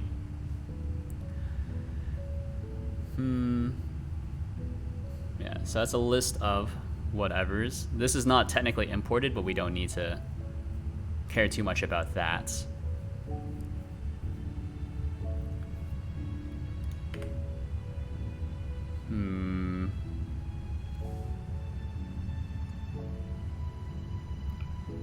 And then we'll do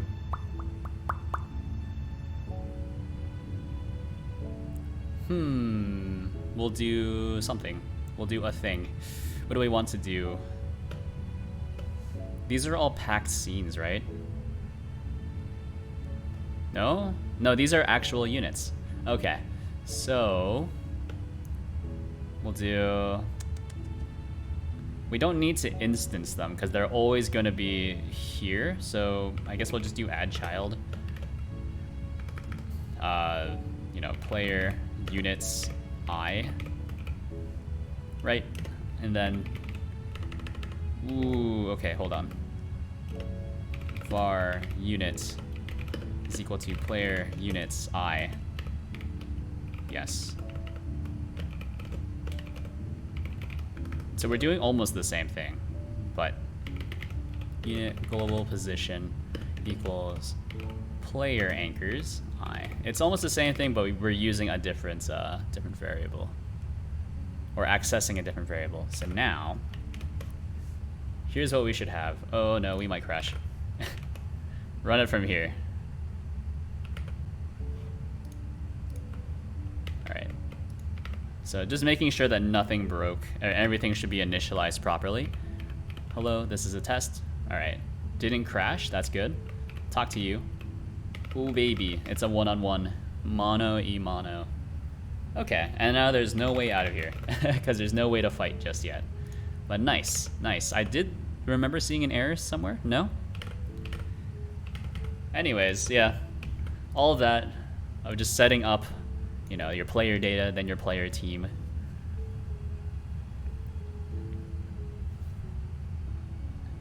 Just to have a really simple one-on-one. But then to demonstrate that this actually works as expected, we'll do a quick load battle unit. So there's 2 units, at least on the enemy side now. And so it should be a 1-on-2.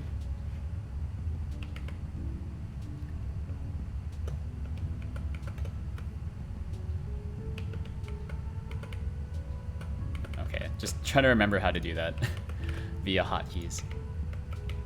It's control, it's alt tab, but then if you want to do, or is it control shift tab? Control tab. Control shift tab. No. How does it work on Windows? It's alt tab. How do you go back when you're tabbing? So it's alt tab. Is it oh, it's control. Okay. Or no, it's shifts. My keyboard is confusing me since my control button, my control key has taken the place of the caps lock key. And I don't have anything in the standard place where you would normally have your control key because it's an Apple II style keyboard. So I talk to you, fight me. Yeah.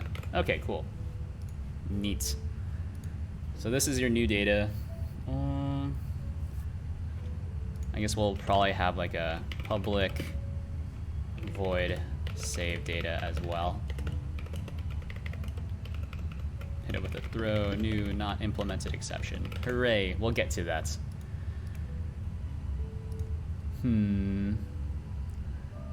Show battle units. I'm trying to remember why I'm doing this separately as like its own thing. Why would I ever want to do this and not just directly access the list of units here?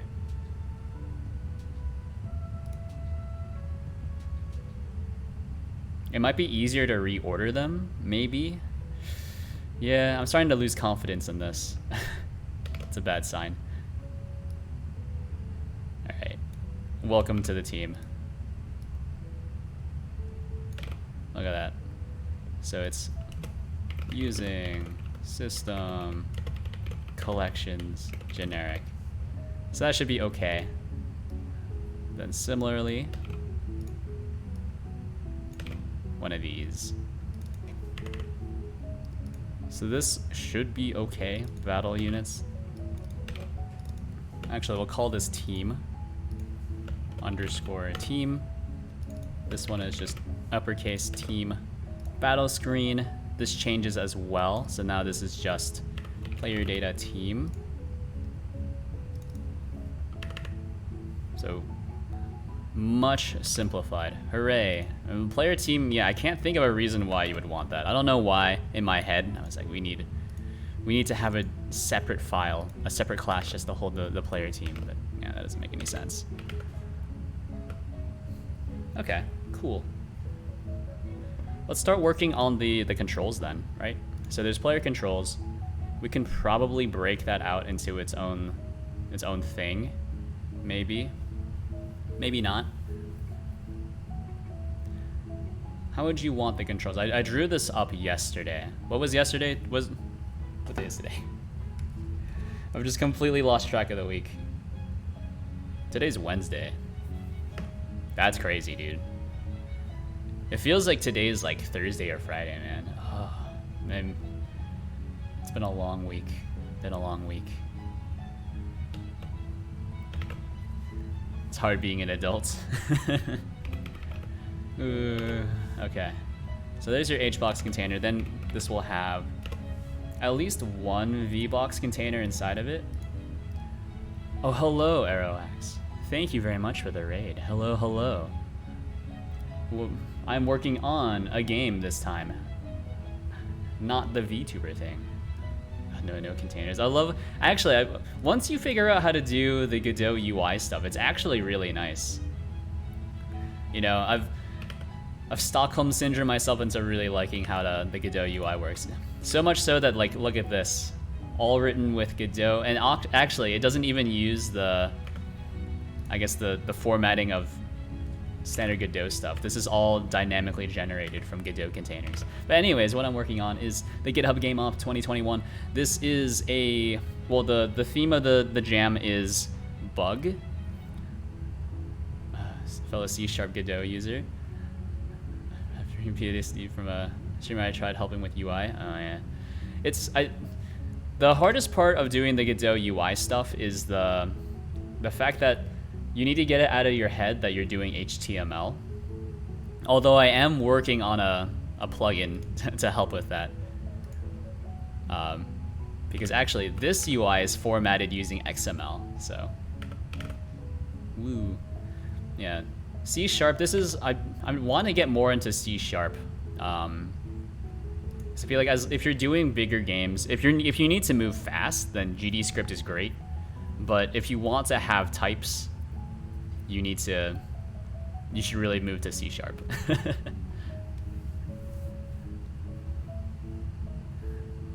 Yeah, I refuse to realize you could drag stuff around the viewport. 4RC just said, I want to move it like 2D stuff. Yeah, I don't know. I think the dragging around your UI stuff in the viewports I think that's kind of a trap, in my opinion. You should try to avoid moving stuff around in the viewport as much as possible. Instead, if you want to do something like that, you should be messing with the anchor points instead. And so the anchor points, as long as you're displaying on a separate canvas layer, it will always be drawn, anchored to that point in your screen, right? And that's how your UI should work, is that it should be you know, declaratively placed on your screen. If you don't want it declaratively placed on your screen, then you should be using a Node 2D instead. It shouldn't be like a UI thing. You know, for like 4 hours you want to do that, but you didn't. Oh, that's tough. That's tough. That's one of the big traps, is that Godot lets you move around your UI nodes. Like for this one, I am using a UI node, but I'm barely using it for its intended purpose. Instead, this is what we have. All right, gotta remember, we always want to start our game from VS Code. So, also check this out. So, there's actually a few layers going on here. So this is what's being shown here is pixel perfect, and it's also Pokemon style. I always say Pokemon, but it's Pokemon style movement, right? So this container, pixel perfect. We also have, what's it called? Palette swapping, yes, as well, right? So we can talk, and there's no way to go back to the original palette for now.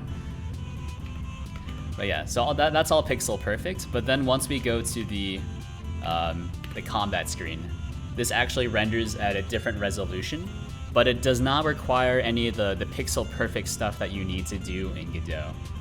So there's surprisingly not too much documentation on how to do that, right? To mix pixel perfect and I guess just regular graphics in Godot. Like there's a lot of stuff that you can do in your project settings with your window if you want to do pixel perfect, and so that has a lot to do with this window scaling. Where's the window thing? Yeah, so you would want to shrink down your width and height to your desired pixel size and then multiply those by test width and test height. But then that doesn't allow you to do this, which is mix pixel perfect and regular graphics. Yeah. Anyways, there's also completely soft locked. It's not crashed, there's just no controls. That's what I'm working on now, is adding battle controls. But yeah. So the way to mix pixel perfect and then like regular graphics. So the pixel perfect stuff, everything renders on its own mini viewports. And then the GUI is rendered inside of that mini viewport as well, so that's also pixel perfect. But then when we start a battle, I drop this canvas layer onto this other canvas layer, so we render separately from this viewport, which is, you know, shrunk down. Or I guess it's stretch shrink ratioed by 3. Yeah.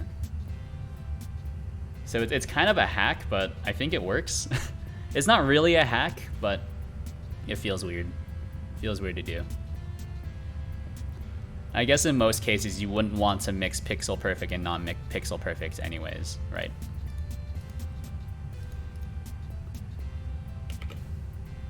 But in this case, what I'm going for is... anyways, how was your stream, by the way? I forgot to ask. So what was it called? It's Dungeon Encounters. I always bring this up, but this is one of the inspirations for the combat system, since I saw this game. Let me see. Open image in new tab. Look at this. This is $30. I was like, I could do that. That doesn't look that hard. And so I'm not sure how the actual battle UI looks though, but we'll see. So the idea here is that it's technically turn-based, but it's not like it's not you go, I go, it's we both go at the same time, potentially, based off of your speed statistic. Good, I did some tweaks to a console I did. Spent a bit researching how to do a better exponential waves. Math, yes.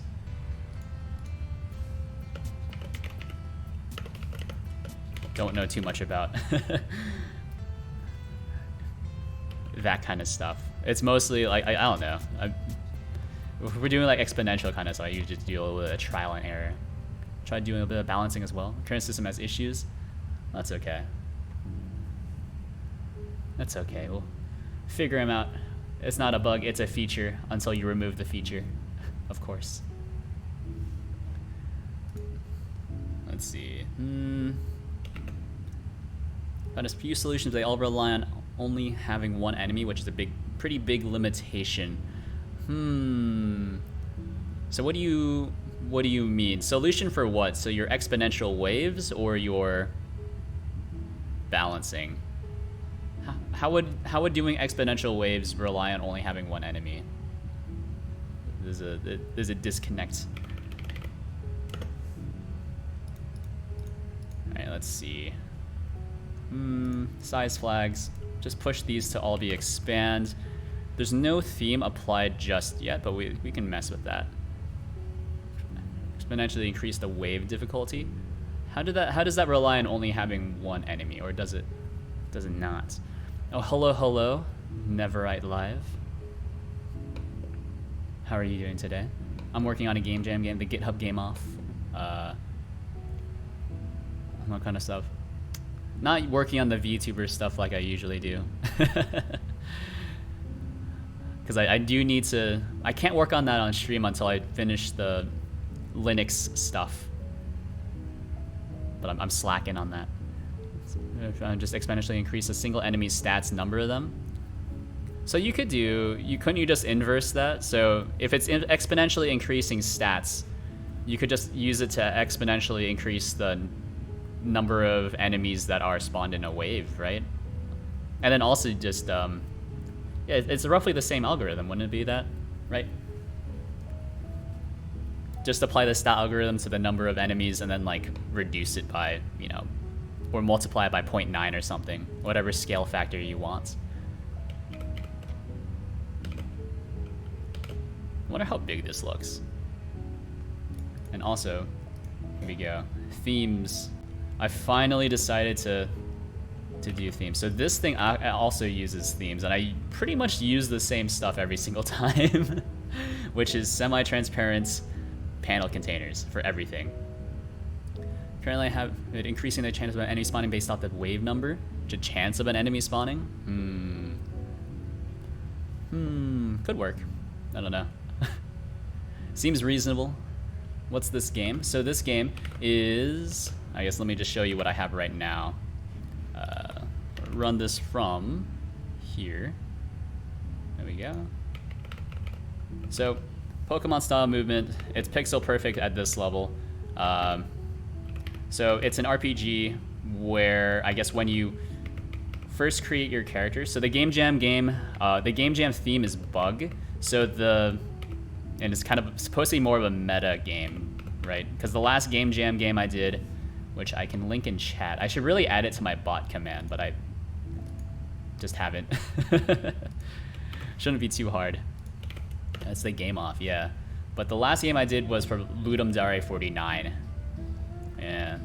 So that was more mechanics focused. This is more, I guess, meta focused. So it's like, what if your character got deleted by the big bad guy, by the final boss? And so I guess you still technically exist in the world, but you'll never be targetable, and then people also will not be able to remember who you are. Right? No, this needs to be clickable as well. So I need to figure out how to make that work. Oh yeah, also volume warning if you try to play Giant Horse Death Ball. If you're a headphone user. I've been told it was really loud, but I mean, it wasn't loud for me. 2 arrays, the available enemies and enemy chances. I'm increasing the chance of the higher enemies spawning based off the wave. Just randomizing based off that chance. Okay. I think that makes sense, I guess. I mean, as long as you are increasing the numbers, it's kind of hard to mess it up, I guess. But yeah. So it's an RPG in the style of... So the overworld is Pokemon style. Everything here is pixel perfect, and then I'm mixing the kind of this style into it. So this is Dungeon Encounters, Square Enix's second newest game, I think. And so I'll slap some developer art into here somehow. And yeah, that's pretty much it. And so it kind of leads to the chance for some enemies becoming infinite till I capped it. Nice. Yeah, I mean, it's all workarounds, all sorts of workarounds that are needed to do that kind of stuff. Nothing wrong with a good workaround. Like, for example, you can kind of see here that this is absolutely horrible. Right? So if you want to do Pokemon style movement, you need a debouncer. So debouncing is how you do, I guess, it's how you pull for inputs without, reading input every single frame. And so instead we kind of wait for 0.2 seconds to register new input. Apparently that's how Pokemon does it, and it works in this instance. But the problem is that once you go into dialogue, pause your inputs, and so sometimes you can get your input stuck. So which necessitates this really gross if else, or not even if else. It's just an if check. So hooray! It's fast enough though. Yeah, it just looks bad until I can figure out a better system. Because you also cannot just pause the entire scene tree, because then you lose input on all the other things. But yeah. Let me see. So why can't I click on these buttons? So they should be clickable, but they're not. I haven't messed with the theme yet either.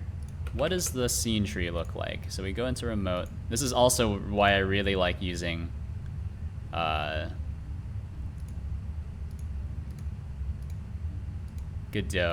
Is that it has a nice visual debugger, as opposed to, just using like a framework like Love2D or Monogame, libgdx. Yeah. Unity is not too bad either, but free and open source is pretty neat. So these should be able to accept inputs, but they're not. So it must be one of these. Something is covering up this input, or something is eating my input. It's not this. Is it this? Are you eating my input? Something is doing that. I feel like this is one of the things I really don't like about Godot, is that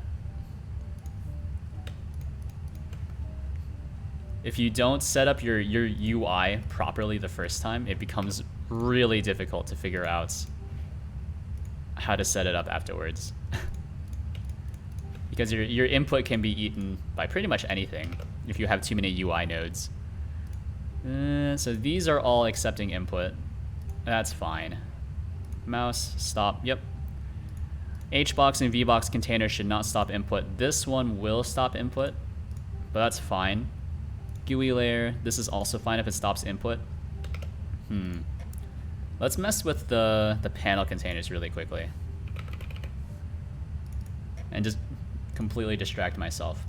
So add a new style box flat, make it real ugly. Let's see, content margin. I like having content margins of 10. I don't know if that's weird or not. Yeah. Kind of, probably hit it with a gray for now. Look at that. Maybe not even gray. Maybe closer to, yeah, there we go. 11111. Good number, good number. No border. We could add a border though. Yeah. And then buttons, we'll get to buttons later. Buttons are always a huge pain to theme, because you need to have, normal states of button. Then you need to have, hover, pressed, focus. And the intent here is that it should be mostly driven by keyboard control. Although, if you want to use your mouse, I guess that's cool as well. Actually, why am I testing with my mouse, actually? Now that I've said that out loud, it doesn't make any sense. What am I talking about? Battle screen. Let's grab the button nodes here. So this is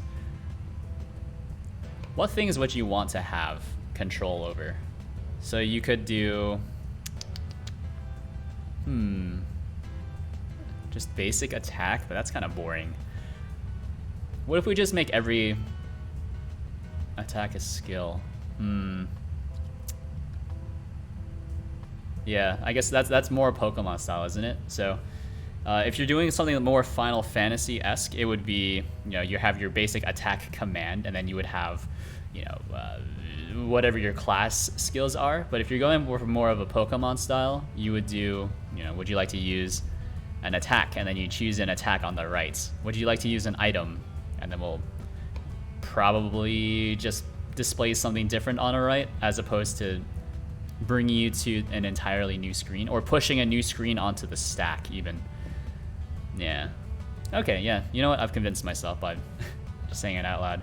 So these are the attacks. This one, items. This one, we'll figure it out. We'll figure it out. We won't hook it up for now, though. Or just attack. And I'm using Kenny fonts for both the pixel perfect stuff and also this, which is, I think, just anti-alias pretty well. Also, that's not how you spell attack. Wait. No, that is how you spell attack. What is this?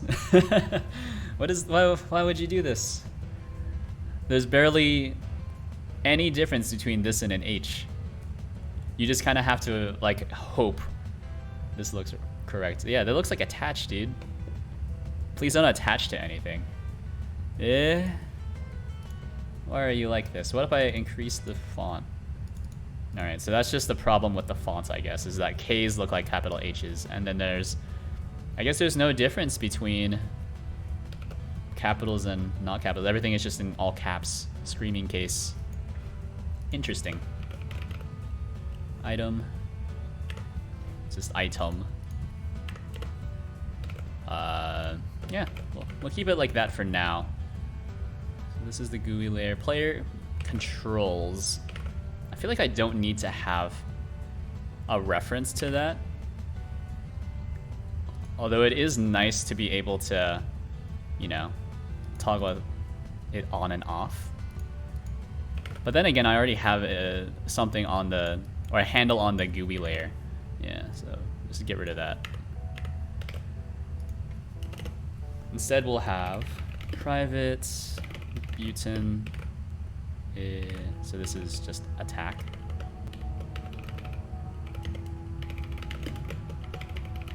And then item.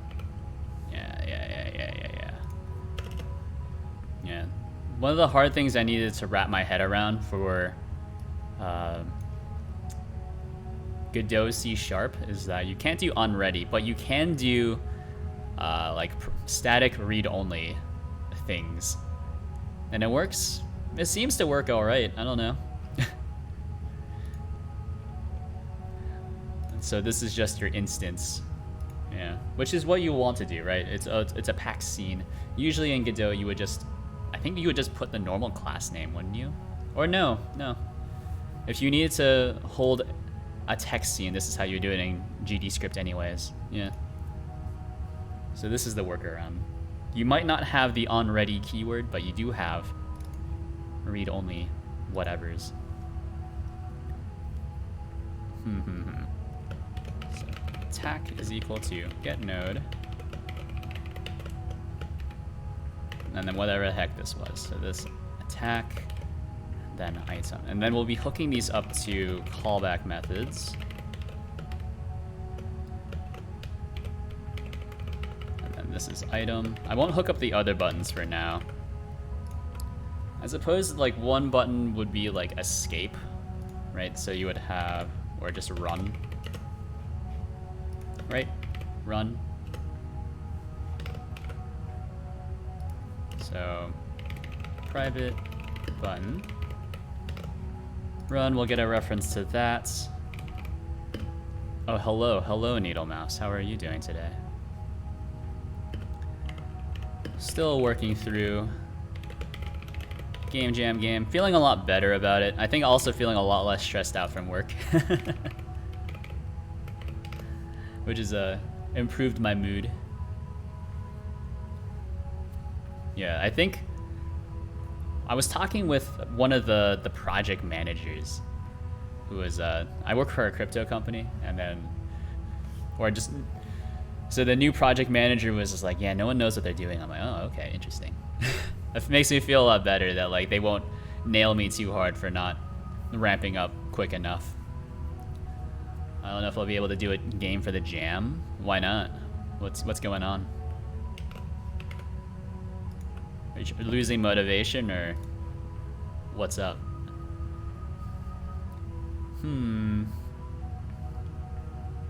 We'll think of a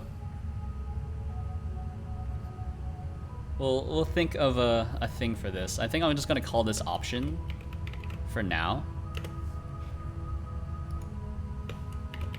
What happened to doing love 2D?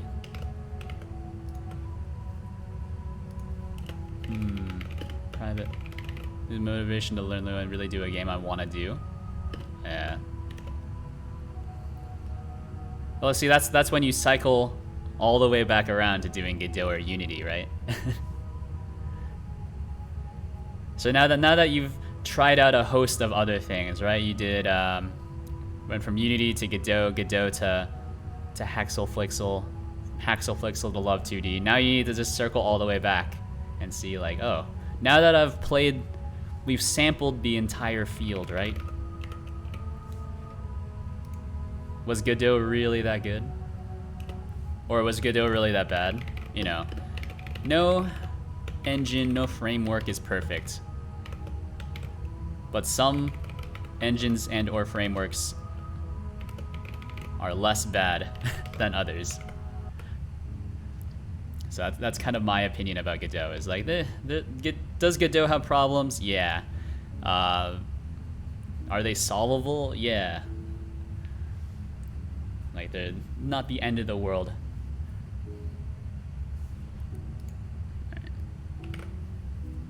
You know, we can work around.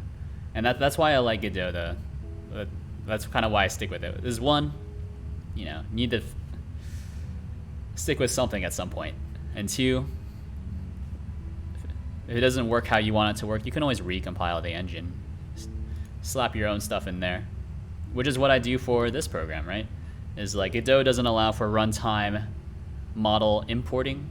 So, you know, just kind of added it myself, recompiled the export template. Or compiled my own, which does make it harder to get other people to contribute. Is because now you need to provide the export templates, or at least provide instructions for recompiling C code, or C++ code, I should say. You know? I would encourage you to, you know, try again with something else. Or roll back to something that you tried before. You know? It's all about becoming a bit more comfortable doing anything, right? Is once you have a process for doing it, then you just do the same thing over and over again. You know, you kind of build up the muscle memory for game development.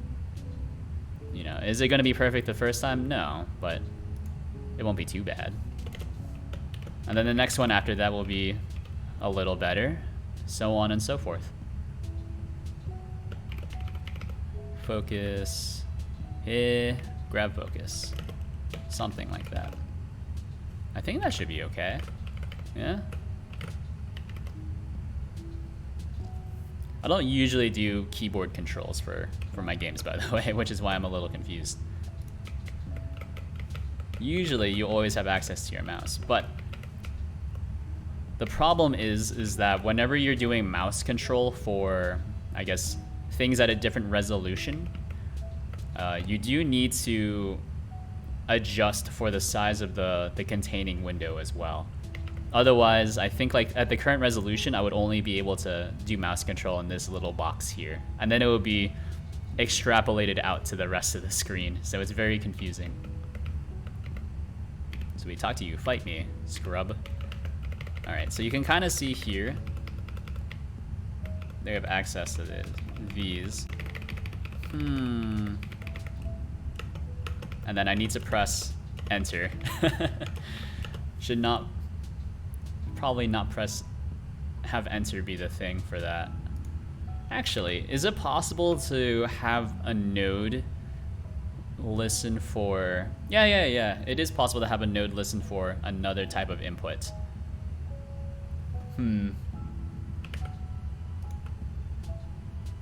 So these things listen for UI accept, right?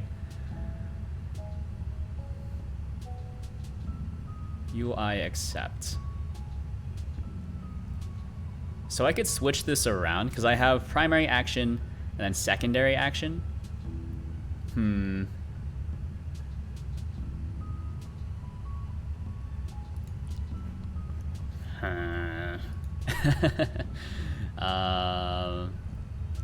Is there a way to do it somewhere else? Button mask, that's fine. Enabled focus mode. Alright, we won't touch that. Button stays pressed when moving the cursor outside, that's fine. Shortcut? Shortcut associated with the button? What's a shortcut? Huh? What's a shortcut? Oh, interesting. That's weird. I've never seen this before. What the heck is this? What is this?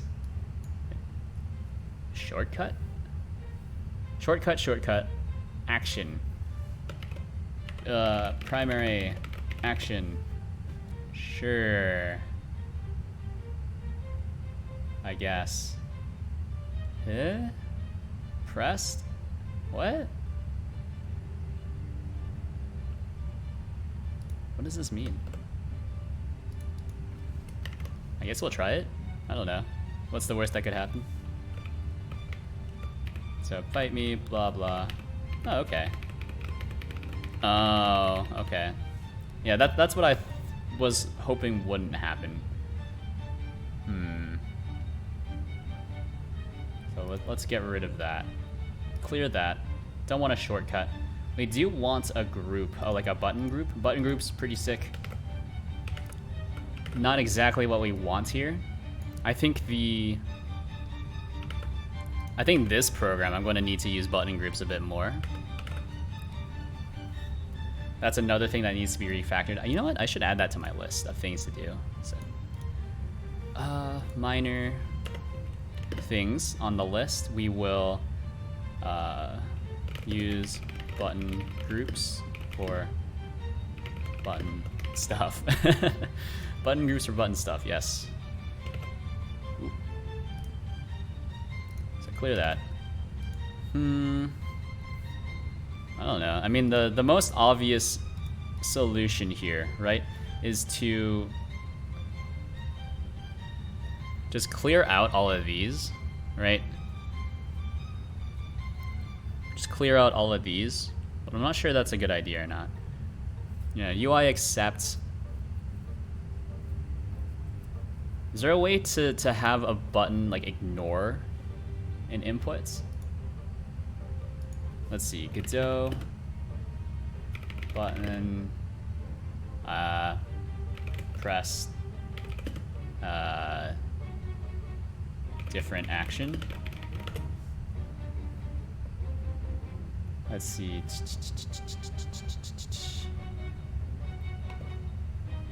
Detect GUI input signal. That's not what we want. That's not what we want. Although I could, that would probably help, right? Is if I just create like a small script. So this will be like the battle button, right? So this will be battle button. Attach this script to all of the other button things, and then they'll just kind of fire appropriately. Please don't do this, Godot. No. All right. So something that's also kind of cool about this, I found out that you could do this. Just external editor, and then it'll just try to open up whatever editor you define, and then no longer opens up the C# scripts in Godot. Hooray. Didn't know that setting existed. I feel like it's new, or maybe I'm just blind. And I think I know the answer, is that I'm just blind. Battle button. I always namespace everything, by the way. I don't know if that's helping or not. But the Java developer in me feels very happy about separating things into packages. Alright, so this is your battle button. And then, it's not how you do it. It's public, override, GUI inputs.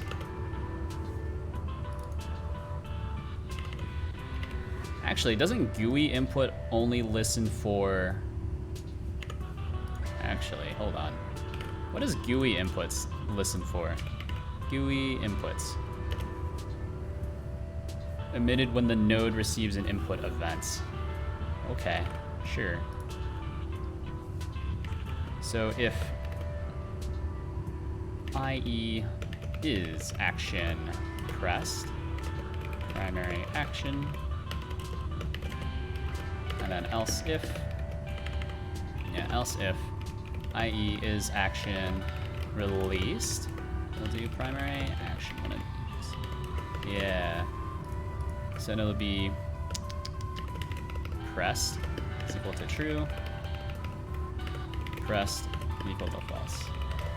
So a very, very small script. And then we can just attach the same script over and over again. So battle mute button load, please. Not like this. All right, it's about to just open it up over and over again. I wonder, will this open it up in that editor as well?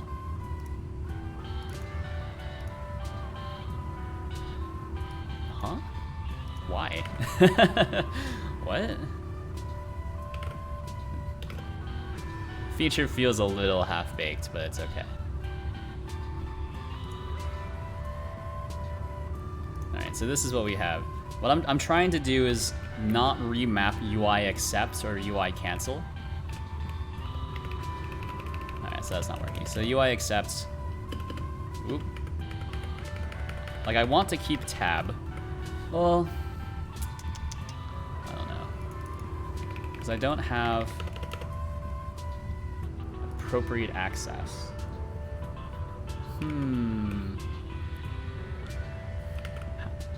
How does GUI input work? Do I need to handle these explicitly? GUI input. Virtual method to be implemented by the user. Use this method to process and accept inputs on UI elements. See accept event. Event will trigger if clicking outside the control. Control has a mouse filter. Control is obstructed by another control, which doesn't have mouse filter set to mouse filter ignore. Control's parent has...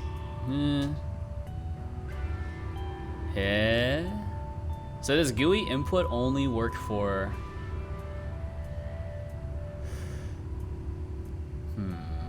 Does GUI input only work for mouse input? Is that it? That's weird. I mean, I'm trying really hard not to do this. Grab focus. We can add this to a button group. Yeah, we can add all of these to a button group, and then I can just query the button group within, you know, public override, please, within process, right? So grab focus, blah, blah, blah. Let's create a button group. So private button group, and this will be left button group is equal to a new button group. Wow. Who would have imagined? And then for all of these, we'll do attack button. Is it set button group? All right. Is it just group? It is. Interesting. That doesn't feel right. But attack group is equal to left button group. And we'll just copy and paste this. 1, 2, 3. So, item, option, and then run. Right. And then here, I believe I can just access this button group, right? The left button group. And then we can get the... There's a few things that we can do. I just need to remember what the functions are on button groups. It's get buttons. It's, that's one thing. There's like a current... No? Alright, let's just search it. Button group. So that's a resource. Get pressed button. Emitted when one of the buttons of the group is pressed. Returns the current pressed button.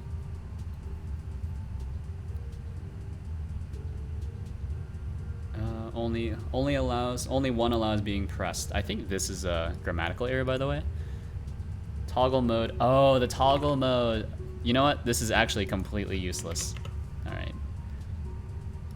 All right. Say goodbye to the button group. This only works for toggles, which in this application's case makes sense for, you know, for all of these, or like anything on this list or anything in this list. Actually, I wonder, do you want to get spicy with it? I don't own this model. Broken. Why don't my eyes allow for blinking? Didn't I fix this? Ah, that's tough. All right. Or is blinking just broken in general? No, this allows blinking. Oh no, I thought I fixed this, but maybe not. There we go. Got distracted. Hello, I'm now an anime girl instead of a duck. Grab focus. How do I get the node that currently has focus then? Yeah, like what I want to do is for a given button, it should... Oh, is it action mode? Is it button mask? Enable focus mode? Heh? Oh, it's one of the action... no. This is button press, button release. So this determines when it's pressed. So usually for most buttons, it would be button mode release, isn't it? Or no. Button mode pressed? I don't... What do these come default as? Button mode release, yes. But how do I have the button react differently to, or accept different inputs, I should say?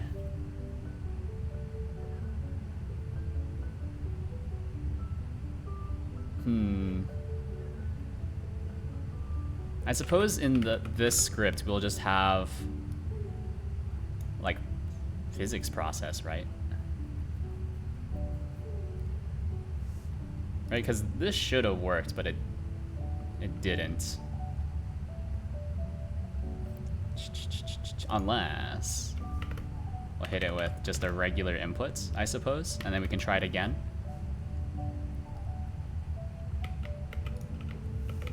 So look at that. Talk to you. Please. It only works when you press enter, which I don't want to. I don't want that. But it's also because something else is covering up my input, but I'm not sure what. So if we go to here, we can see, oh, I don't need to full screen it. So palette swapper, this color rect, actually is this color, oh, this color rect is, it is stopping input. My mistake. And so that's my palette swapper helper node. You can find this on my GitHub, which is linked down below in my description, or down in my description down below. Apologies. Got my wording mixed up. Let's see. Boom, boom. This one should be just passing it. It doesn't matter. Yeah.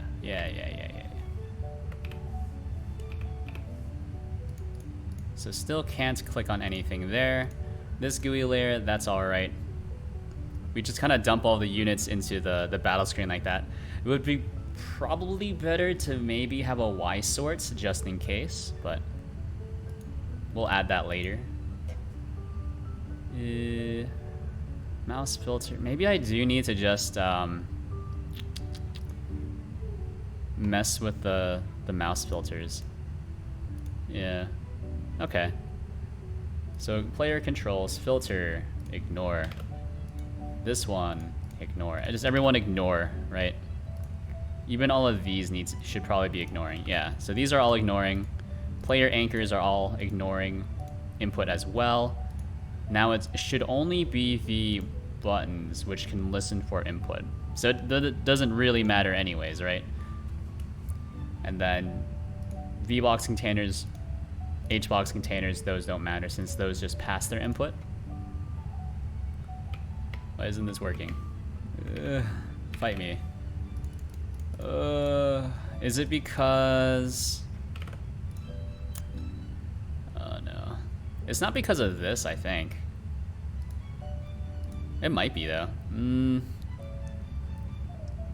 This is the tallest thing on the stack though. So I know that this GUI layer also has potential input, I suppose. Yeah.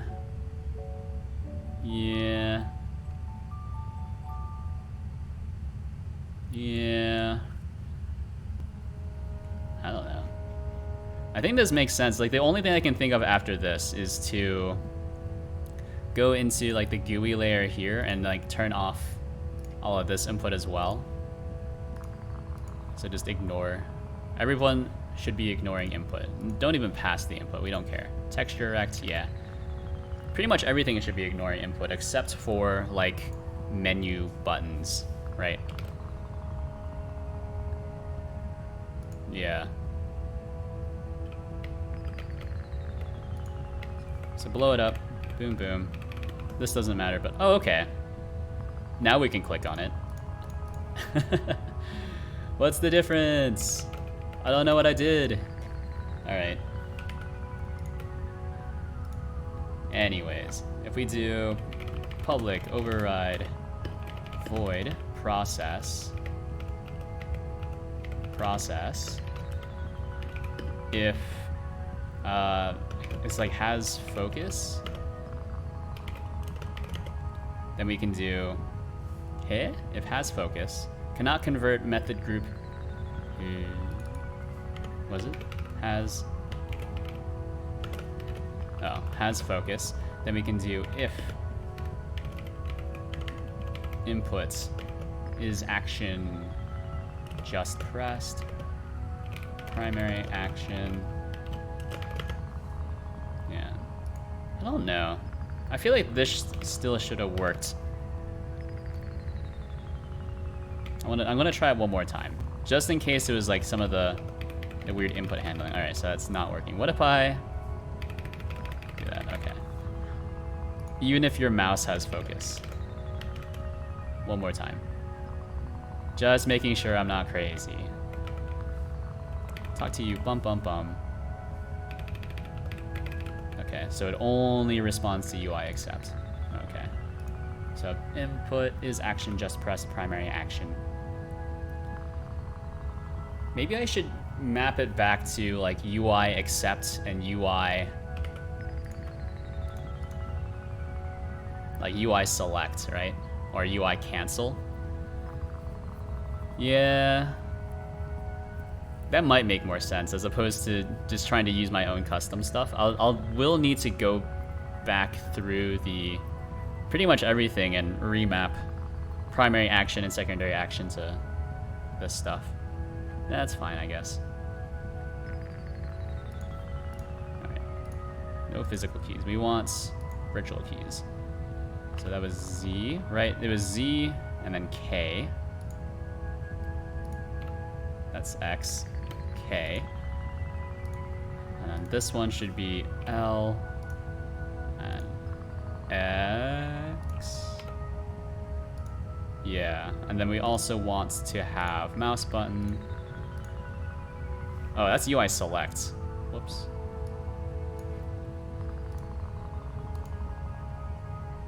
Alright, so UI cancel. Probably want to take that out as well. So UI cancel is currently set to just quit.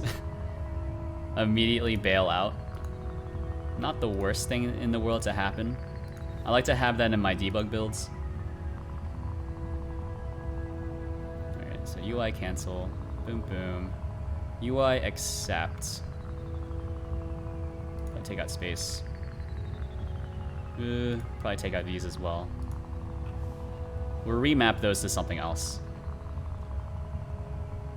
Yeah, and we can take out primary action, secondary action, and then we'll just remap it back to UI accept, UI cancel. So that solves this entire problem of having the scripting stuff. Or I guess extraneous scripts just to handle like a custom button, right? So this is UI accept. Then we'll need to go into the app manager. UI focus next. UI focus next. It's tab, focus previous, shift tab. Yeah, you know what? Let's do UI focus. What was it called? Previous? Prev? Yeah. Okay.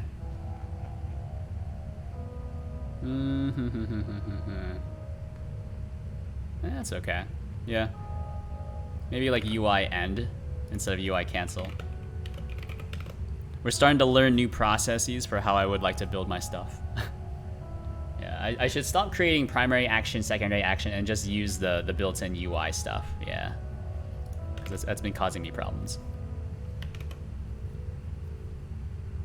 So, run all of this. Look at that. So now UI accept should work for everything now. So we just press K, fight me, scrub.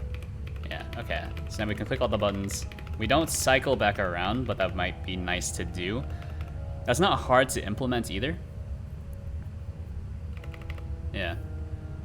And the idea here is maybe you won't even need to press select. Maybe I can just spawn in the new menu as soon as possible. That's not hard to do. That's pretty easy. Yeah. I think that might be what I do. Or not even spawn in a new menu, right? So the idea that I'm thinking of right here. Oh no. Where is it? Oh no. I broke something.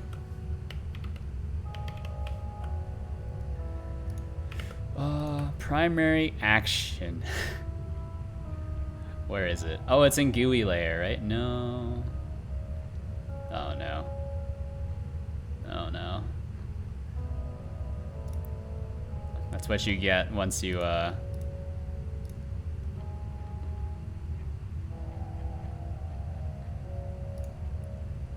once you do something like this. You build your entire thing. All right, so the base buttons. It's the button scripts. All right, say goodbye to the button scripts. Thanks for nothing. All right, so button, battle button, say goodbye. We shouldn't run into errors anymore. Just checking. All right, cool.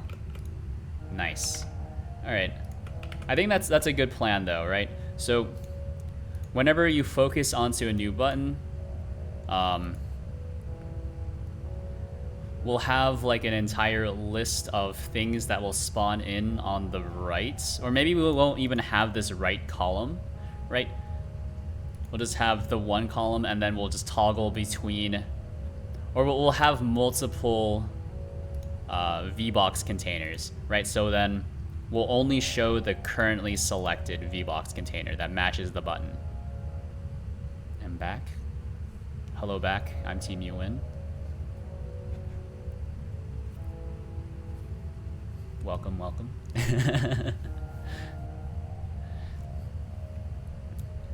Yeah, I think that makes sense though. So instead of just having the one container, and maybe not even like listening for button stuff, or maybe that's tough. Oh, check that out. Let's see your stream avatars do this.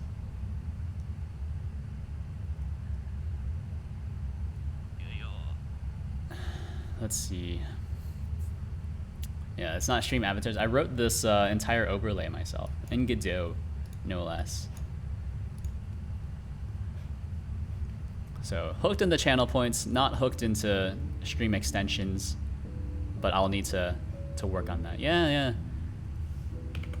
Wrote this, or also wrote this thing. This is what I often work on when I'm not feeling like working on games. All this stuff is free and open source. This game will probably be open source whenever I finish it, but it is for a game jam, so I'm not gonna disclose the code just yet.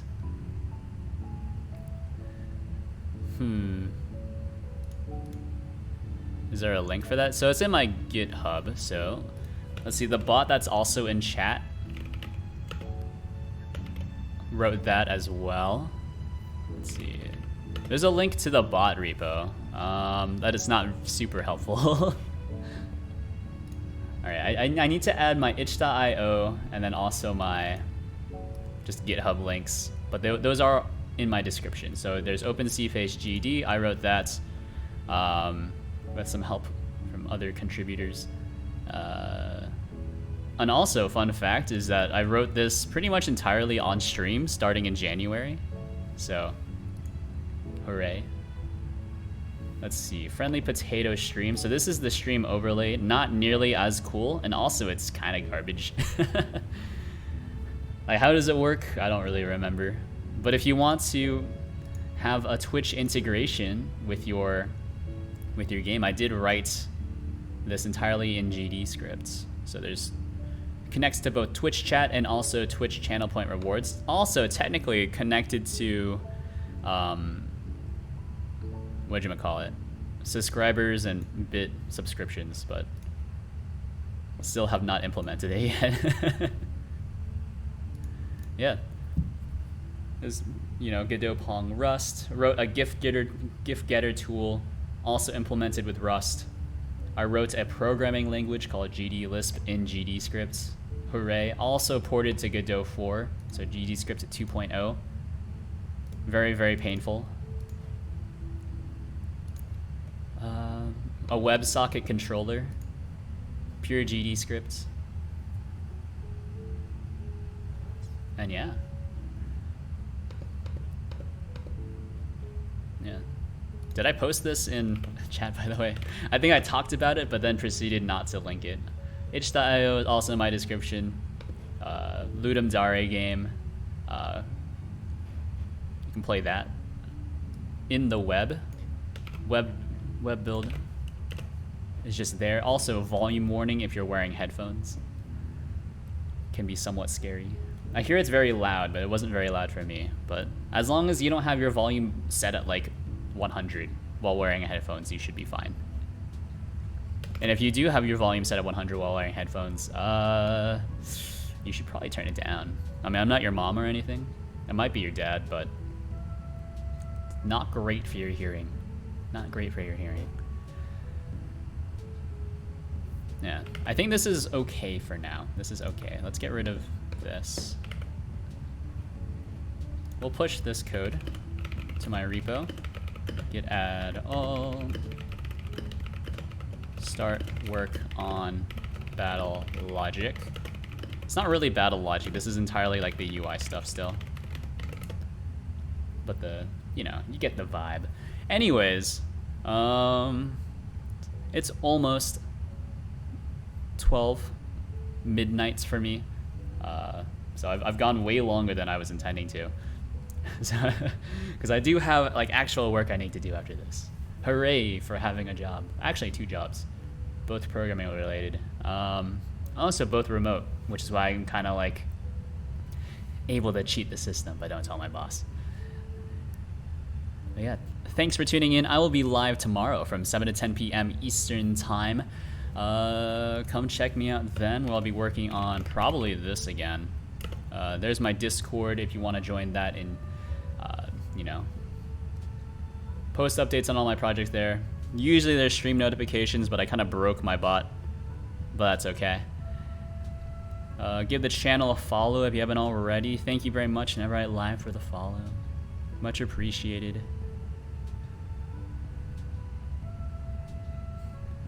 Closing in on, I guess, 200 now. Let's see. What else is there? There's the GitHub. There's the itch.io. Everything's in my description. And yeah. I will see you later. Goodbye.